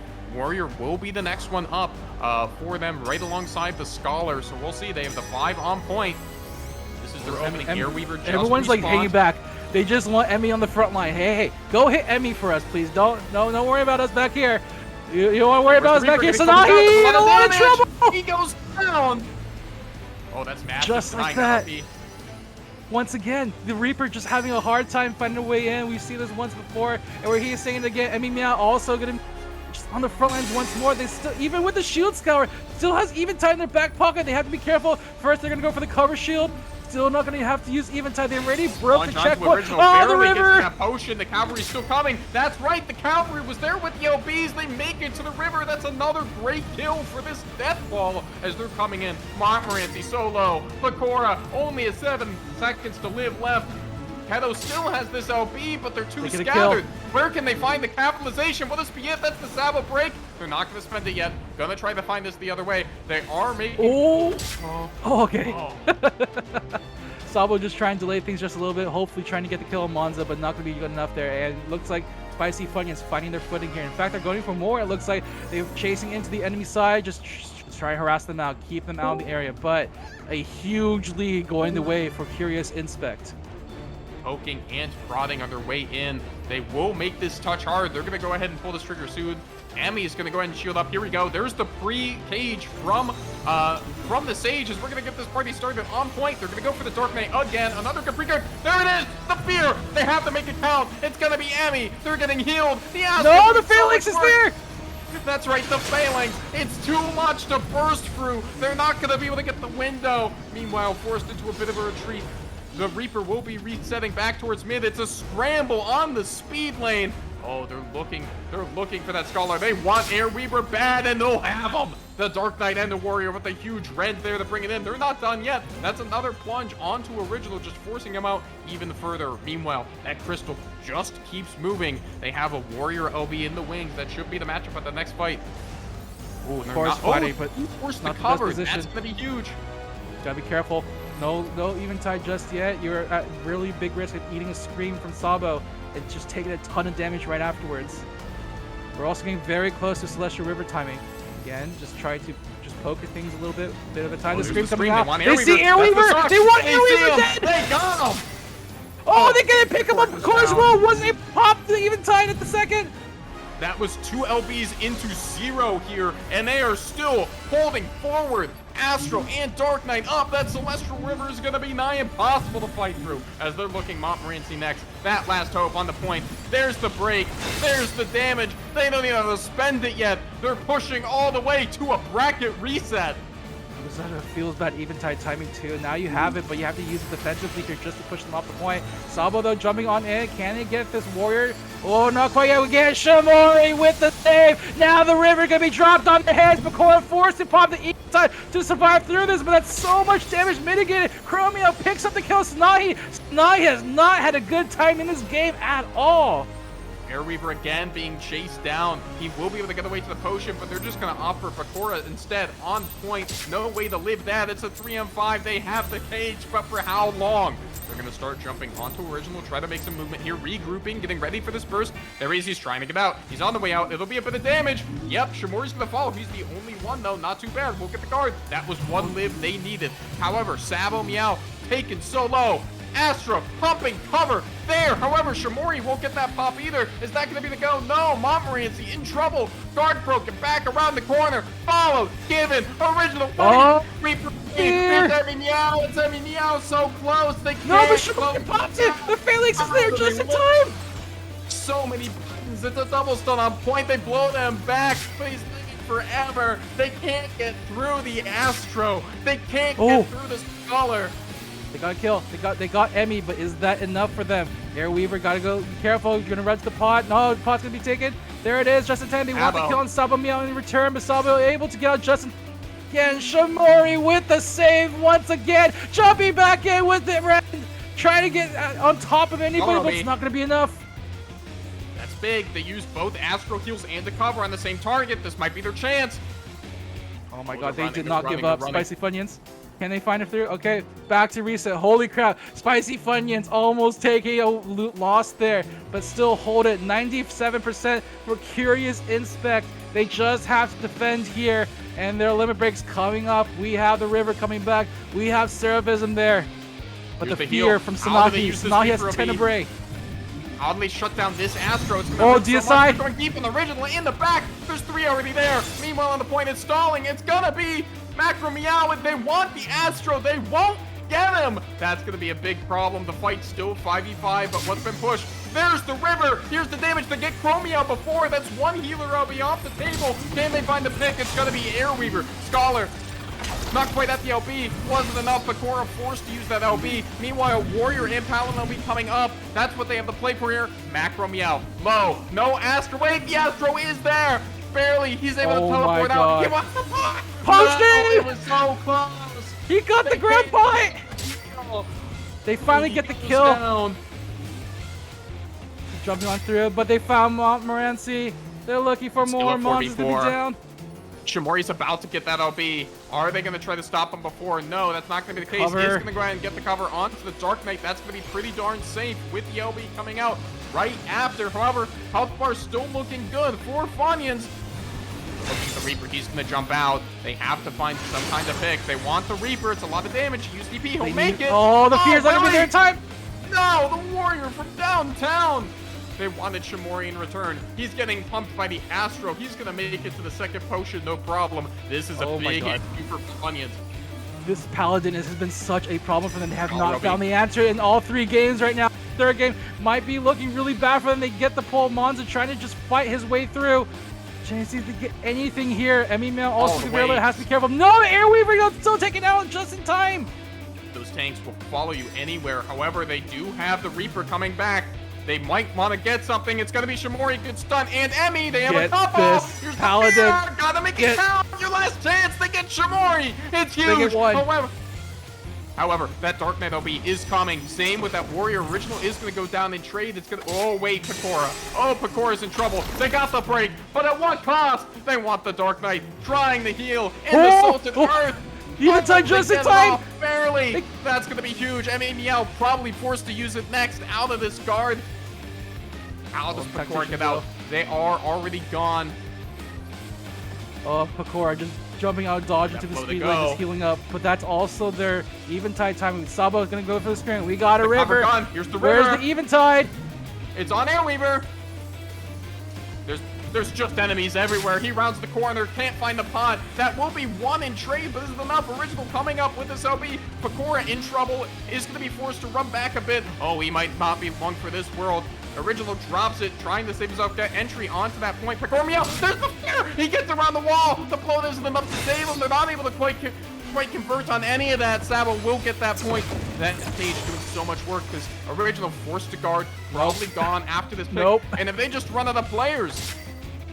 Oh, they're slowly running out. One more. Snahi try and jump on in, but there's nothing he has. No shield, no life, no prayer. That's going to be game 3. Ladies and gentlemen, we have a grand finals reset. That is right. In 3 straight games, flipped the script from yesterday with that big change in comp, bringing in that Paladin. And brother, we might be on the verge of a loser side W coming in for Curious Inspect. I don't know what Spicy Funyuns can do at this point now. The experiment tried, now they're going to have to fight into a reset against this. And do you just pull the trigger and just do the same thing? Well, we've seen Monk tried, it didn't work. We've seen Reaper tried, now it doesn't work. There's just not a safe way to ferry in those DPS to do their job if you don't run the Paladin. I think a viable option could be to try to run Paladin in place of the Warrior, but frankly, if you can't beat him, join him. I think the Sage can still work. You know, the Astro is good setup for that Warrior, but as we've seen, the Sage is a real power pick. Original's been on it all tournament and has been shredding on it, but I just don't see a red that can hold up, much to, you know, many folks' chagrin. The only unfortunate thing is that Monza and Snahi, just taking a quick look at their classes, is that they usually play. Oh wait, what? Ooh, oh, hello, Pecora. Pecora's Dragoon coming out to play. The winner of the CCRC NA with this Dragoon. And Dragoon did get a buff recently. The Gerskolgo damage, the damage increase it gets got reduced from 25 to 15%, so it's a little bit tankier now in fights with Gerskolgo on.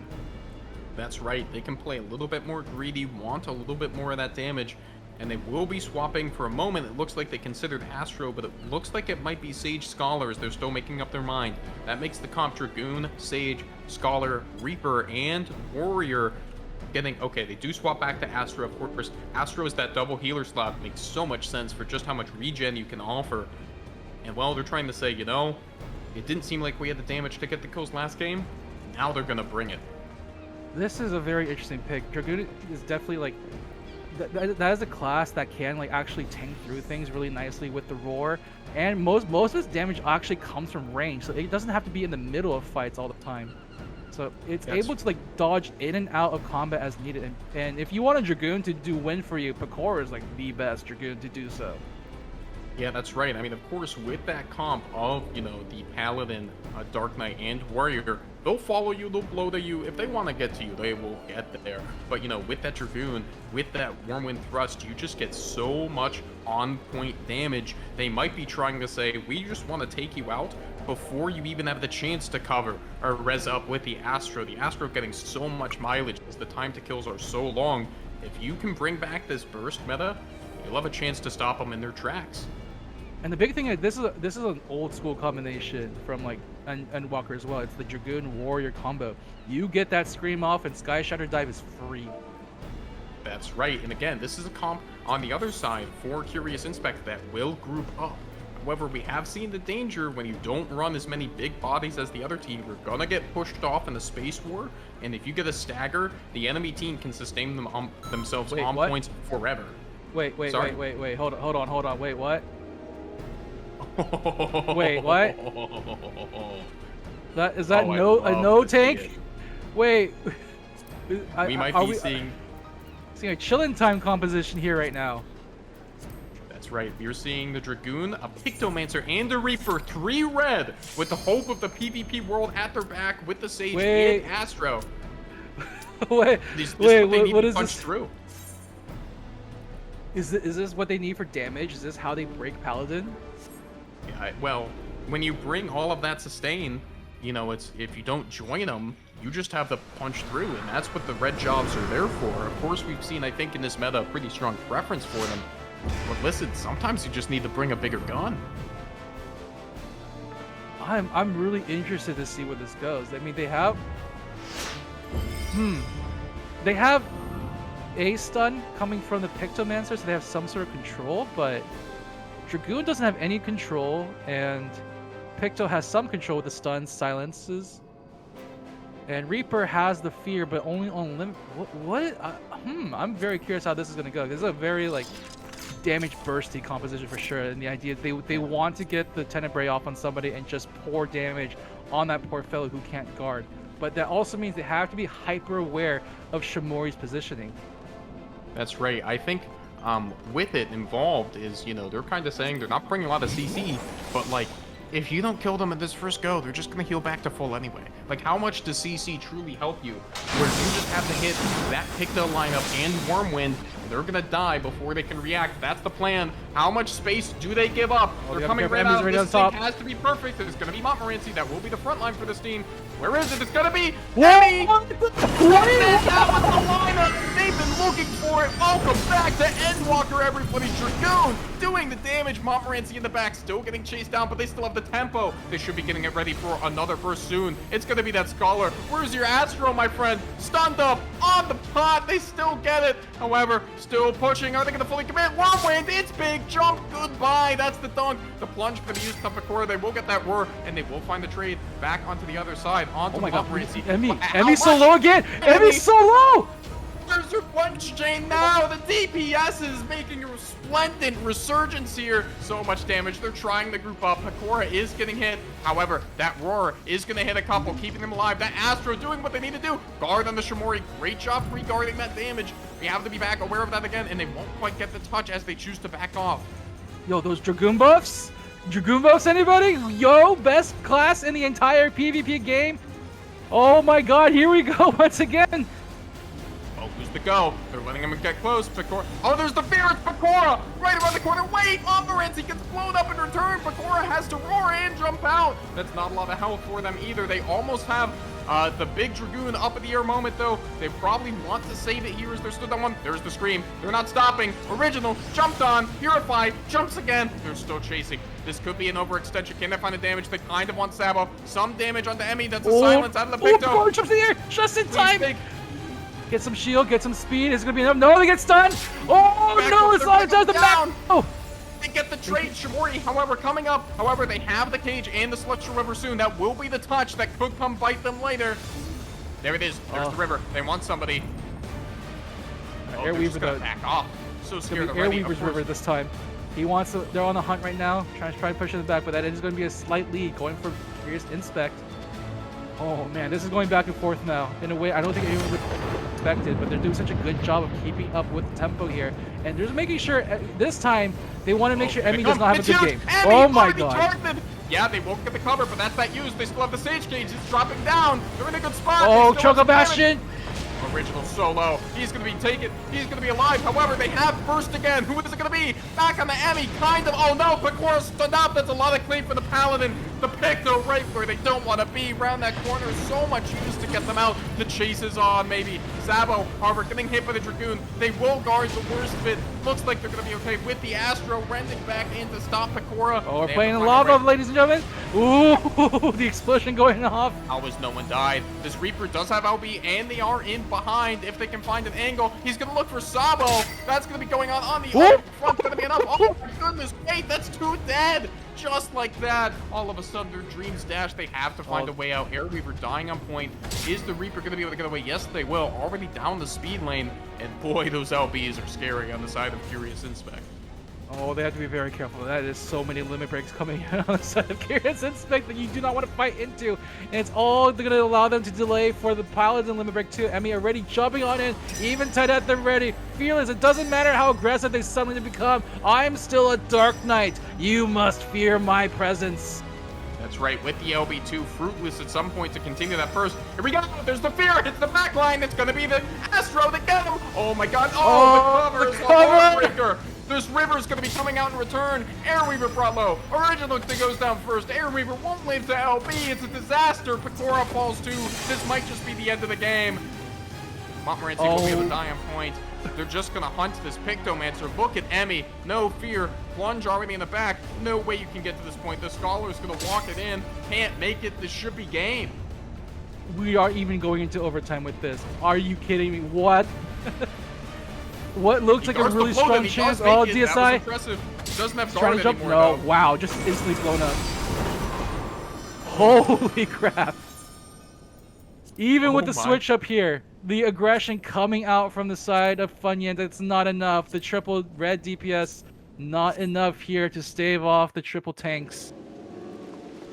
Oh dear. Well, when it They comes to this, still cannot find a way out of Shimori's grasp. they can't. Things are looking dim for our world in which DPS can live in peace. They have The to dig deep. DPS. That is, There are many of us, but none can stand against the might of tanks. that's true. I mean, they found such a great lineup in that first fight, but once you get staggered without the sustain, because, you know, when you run that Dark Knight, you run that Paladin, you can just anchor on the point forever, right? You can use your LB to make sure you get people back. You can keep so much point priority and keep the point moving where you want it to. And then, you know, if you get a lead, man, you have to defeat the team with all of that sustain like 5 times to secure the win. It's just so hard. With those DPS, you have to play perfectly. Tactician is such a scary button to fight into as well. Every single time you're caught in shield, it's going to get scoured no matter what. And every single chance they get, they will jump on that or scoured shield, and you just cannot get away. They don't have much of a way to protect or escape for their team, and the gamble to go all in on aggression just did not work out. Just again, what do you do? What do you do? Let's see what they're thinking. Are they going to go back to tried and true? Looks like they're having a think and swapping stuff up. I do think they need to bring back some kind of front line. They have the Dark Knight, I think, into the face of all of this aggression. I think we've seen, you know, the debate between Paladin or Warrior. At least for the moment, it looks like both is winning. However, but I think in the face of someone who just wants to run you down so hard, whose time to kills can be kind of longer, a Paladin might be necessary. The old way you fight a paladin is that you just target it completely. Usually a monk will do very nicely because you can get through the shield that they usually employ for their covers. But no, I don't know if they're gonna. Yeah. Ooh, okay. Well, if you can't beat them, join them. Well, still not entirely. They're just coming back to the horse they ran in on, of course, with double tank, double healer, and Picto. Those matches were close, of course, but I mean, just finding a way to get through all of those kills and the points priority you get from running all of that sustain. I do wonder, however, if they want to go back to the Astro. If they're, well, actually, no. They typically ran Warrior now instead of Paladin. Yeah, this is a little change up. So Monza usually ran the Warrior on this kind of style composition, but now, yeah, they're going to be going to the Paladin this time. I think they're seeing how valuable the Paladin saves are, and if they can maybe outlast the fights as well, they can actually maybe get the edge with damage amplification since they have more amplification on their side. But I mean, Shimori, not just being a Paladin, but just their positioning is just so godlike. Every single time that we saw Snahi try to do a fear, nowhere near there. Nowhere near the fear, and able to jump on it and save whoever getting jumped on no matter what. Yeah, they're playing amazing right now. I think, too, Paladin could be a good look because, you know, I think they're, you know, Funyuns really had a lot of mileage out of, you know, running all of that phone. And the introduction of an Astro just does so well to, like, help with the Warrior, but if you don't have it, it looks so painful to fight to this comp. We've seen it so many times. Diving forward, all of a sudden, you either plunge, you either phone, your guard gets broken, and you're just going to get destroyed without that amount of raw heals. But I think with a Paladin, you're less reliant on that pure output from the Astro. They've been wanting to run the Scholar and Sage, and as I say that, they go ahead and swap for the Astro anyway, which is still a strong pick. But they will be perhaps foregoing original DSI's Sage. They haven't left the job all tournament. I think they've been finding that like the Sage has just not been providing enough support. Like the damage is just not going through. It seems to be the issue. They're being sustained too much. They're getting too many good cover shields. So I think they're just gonna go for the same thing. Just bring your own Astro Paladin and also out sustain, and maybe eke out a win with a little bit of damage, sacrifice and control for the Pictomancer's utility and just pure damage amplification as well. Yeah, that's right. They will forgo the Warrior stuns and pulls. However, they will have the splash capability of Picto. Could this be the answer to what we've seen? The Astro making a comeback in a huge way here on day 2 in these grand finals. And guess what? You have to be careful. Curious Inspect. Oh boy, they could go on match point very quickly. They have all the momentum. Can Spicy Funyuns find a way to turn it around? Ooh, game number 2, ladies and gentlemen. Curious Inspect with the lead 1-0 over the Spicy Funyuns. And man, Curious Inspect, just looking at this 3-1 over Senman Zakura, they 3-0'd Spicy Funyuns in the first part of Grand Finals. Now in the second part, already off to a roaring start. Spicy Funyuns gonna need to find some way to break through this armor, and their gambit is to just go with the sustain as well. Yeah, I think the Paladin is smart because we have seen the time to kills for this comp be very long. Of course, when you're running that into other comps that have long TTKs, that's also worth it. But the Astro can help mitigate that so much, and same with the Paladin. They're still giving themselves a lot of outs to play the point for a really long time between the Paladin and the Dark Knight.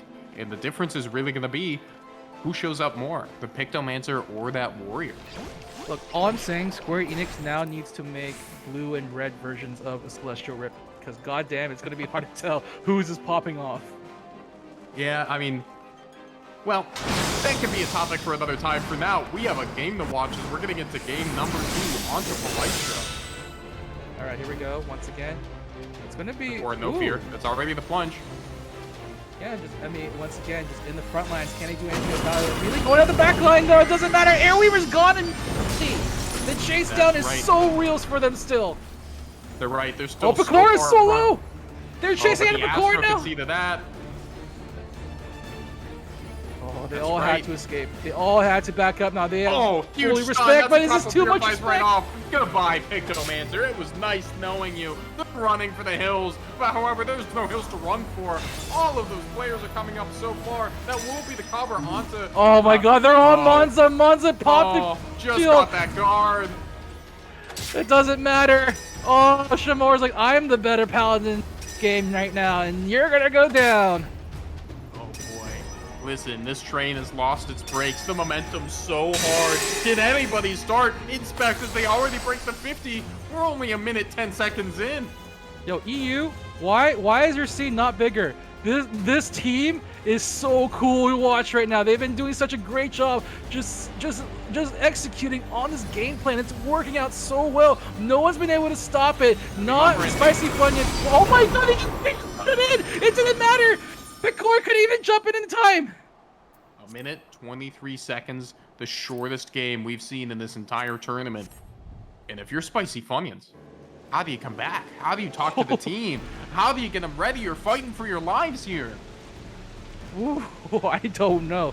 That is 3 team swaps that they did, and Curious Inspect have just stood still with their composition. It's the exact same one for the last 7 games that they played.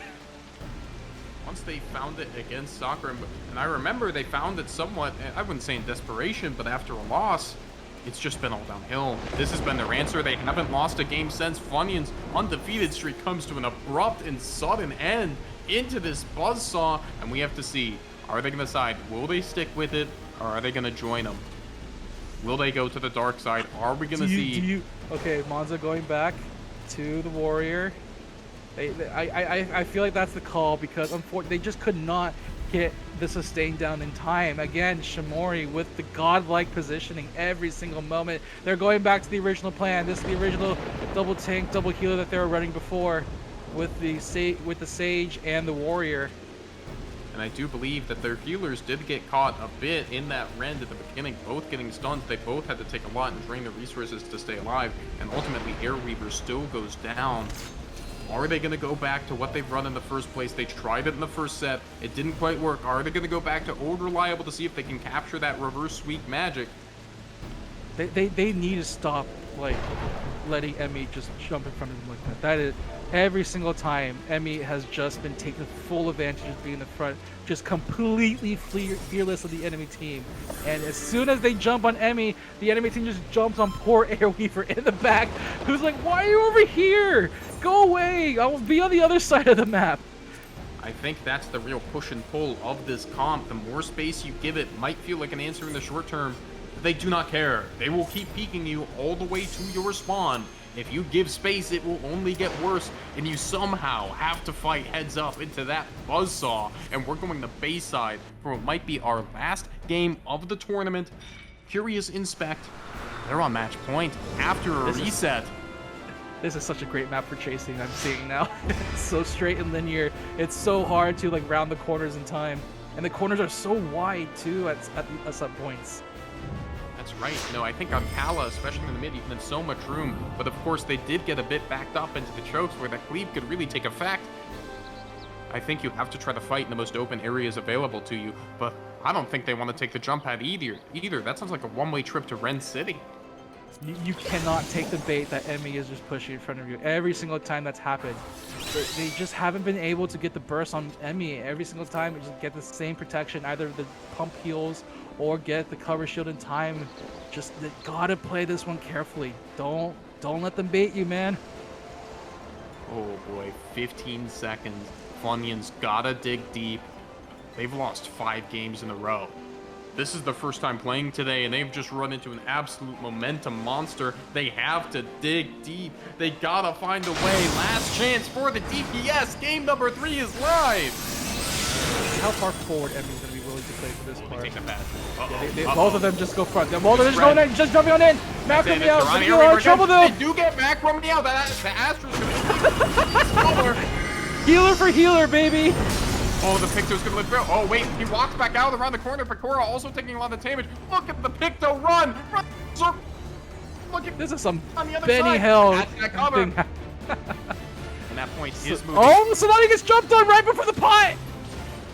All of a sudden, it's a 3-on-5. They're trying to fire back. They're down so many players. Do they have enough to push through the sustain? That's one escape through speed lane. Montmorency in. They're going to try the plunge. There it is. Trying to kill Emmy, the Astro. No, Emmy's getting healed up. Oh, Just instantly pumped up. Look at the health bar. Just change. Original gets jumped. Needs a jump to somewhere. Airweaver not even going to show. Tries to give him an out to home. Oh, it won't be enough. Oh, and they still want to run. That will be Shimori getting plunged a little low, but it's not enough. The cap's already in. They have one more chance to stop the bleeding, and that's it. EU, ladies and gentlemen, marching down the lane here. Almost unstoppable. This is the final stretch for Koromia, positioned behind around the corner. Try and do something to the claws going in. Try and get the amp in with the claws. Is it going to be enough? They're trying to jump on Pro. Right oh no, Airweaver gets jumped first. The corner. Ladies and gentlemen, avert your eyes. This might be a bump left. Oh, no one's on point to stop it! So now he hit the last second! You have to be careful. They can pull you off 8 different ways. It might not be enough, but Cora is going to go down. It's down to 3. Original, Montmorency, the Picto did so much damage, forced all the way back. Original has to find a way out. And guess what? That's their last guard. Is that going to be it? Montmorency is going to scream, has to live, no choice. Airweaver so close. Is going to make it. Montmorency still alive for the moment, but won't be for long. Oh, that's the phalanx. It's so critical. In the river. The river's going to be dropped. The Picto can't get cleaved. They do have their LP. Are they going to pop? Oh my god, it's so close. Oh, we have one last chance. No, it doesn't matter. Sna, he's gone. There's no more Choco Bastion. For Koromia, one last eventide. One last chance, but doesn't look can do it. Original DSI so low. Can't swap in. They're almost at the hope. It's Picora. Montmorency. Will he be in time? No, the red lands just after the crystal explodes. Your Legacy Protocol champions will be BCA Curious Inspect out of Europe on a monster run from losers. 8 games in a row on this composition, and no one could stop them. Senbon Sakura could not stop them, and Spicy Funyuns could not stop them at all. Holy crap, what a dominating performance from EU. Give it up, ladies and gentlemen, for a BCA Curious Impact. My goodness, what a difference a day makes, huh? They just swept in straight games and 2 best-of-5s, the team that 3-0'd them yesterday. This is the team that has defeated all 3 of the top 4 seeds below them, by the way. Defeated Big 4 earlier in bracket yesterday, and defeated Senbon Sakura and Spicy Funyuns today. EU domination is here, ladies and gentlemen. My goodness. And the tanks and healers made a statement today, that's for sure. They were already featured heavily, but is that it? Has the light of the DPS gone out of the meta's eyes? Oh, no. Oh man. Oh, I gotta ask Micro and Brian, How did you guys enjoy that grand final? I know I enjoyed it, but I can't say the same for Brian.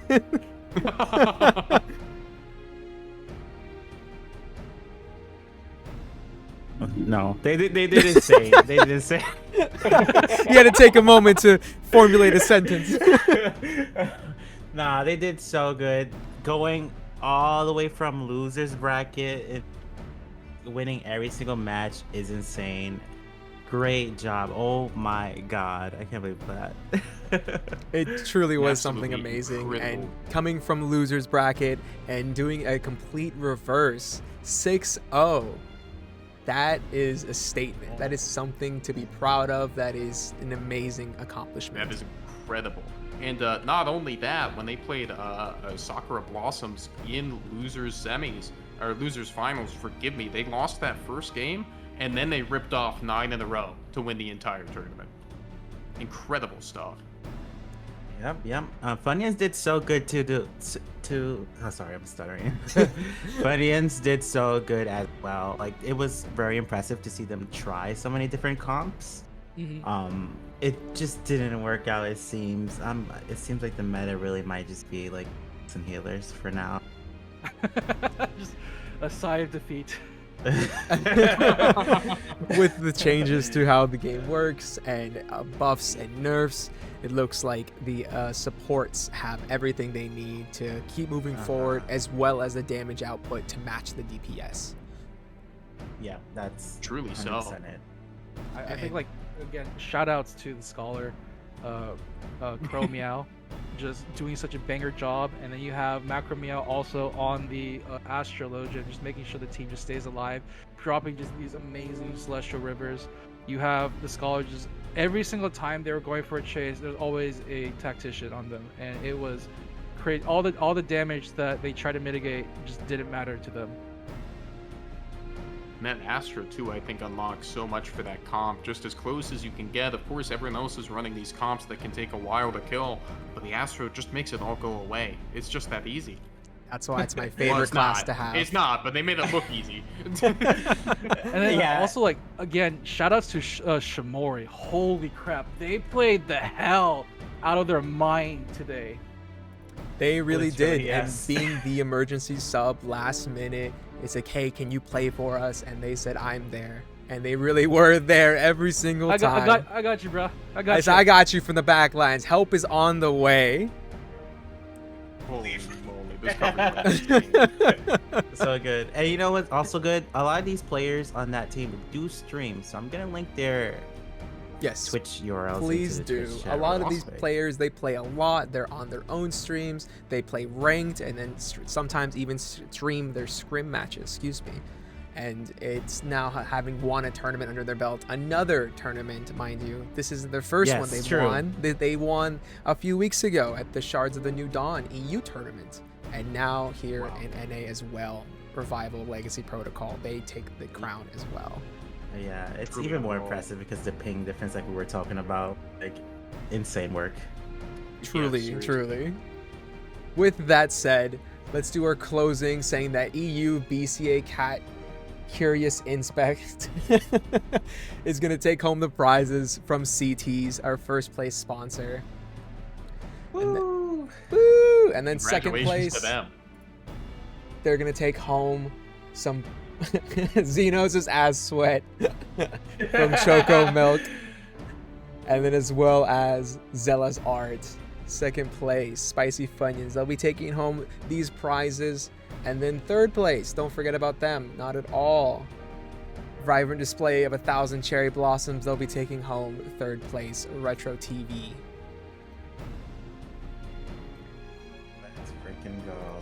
And Hey, we cannot forget about the Gil, right? They're getting Yes, like big on Gil top, too. on top of all of this as well, everybody will be receiving Gil. And the Gil amounts, I believe, they are 120 mil for our first place. That is split amongst the team members. For second place, that is second place is 60 mil, and then third place is 20 mil. This is to be distributed amongst your team members. Everybody receives a little slice of the cake, as well as the physical prizes. Congratulations to our top 3, Let's and go. also to everybody who competed. Thank you all so much for coming out and Yes. playing. It was an absolute blast. This event was stacked. And, you know, with you guys, you really made it that way. So thank you so much for the treat to watch. Thank you, Truly everybody. the top 8 teams in the scene for sure. I feel like. But I think everyone that came in just did a fantastic job today, and just showing like just how far we've come in this PvP scene. It's going from the ground up, because remember when we first started, it was very difficult to get people together, and now we have scrims every single week. There are people who want to play sometimes 2-3 times a week.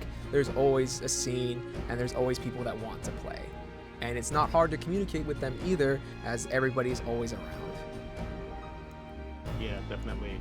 Just that talk of community, right? We are the small and fun little tribe of folks in our corner of FF14, and yeah, we're grateful we get to share it with them.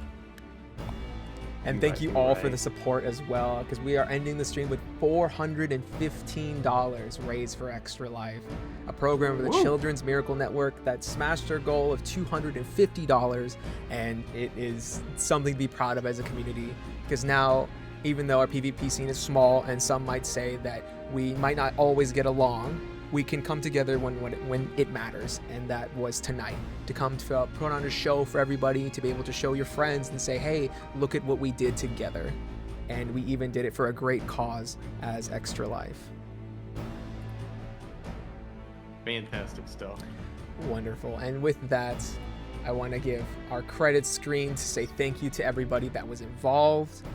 Some people that are not on this credit screen that helped in the background should be mentioned as well, because Merlin did a fantastic job from Rising Stars and helping out in some of the research aspects and helping the commentators create their notes and making them be able to put on a show for everybody by providing that knowledge beforehand, as well as Gitson Brand to help him, for him to help us with clips, especially Pio, helping to provide clips for that intro video as well, and everybody on screen. For Shin for making these wonderful artworks, from Gio and Ariane helping out with Revival itself and helping put everything, all the small pieces together, and Pio especially for the artwork on the graphics of the actual assets and creating the intro video.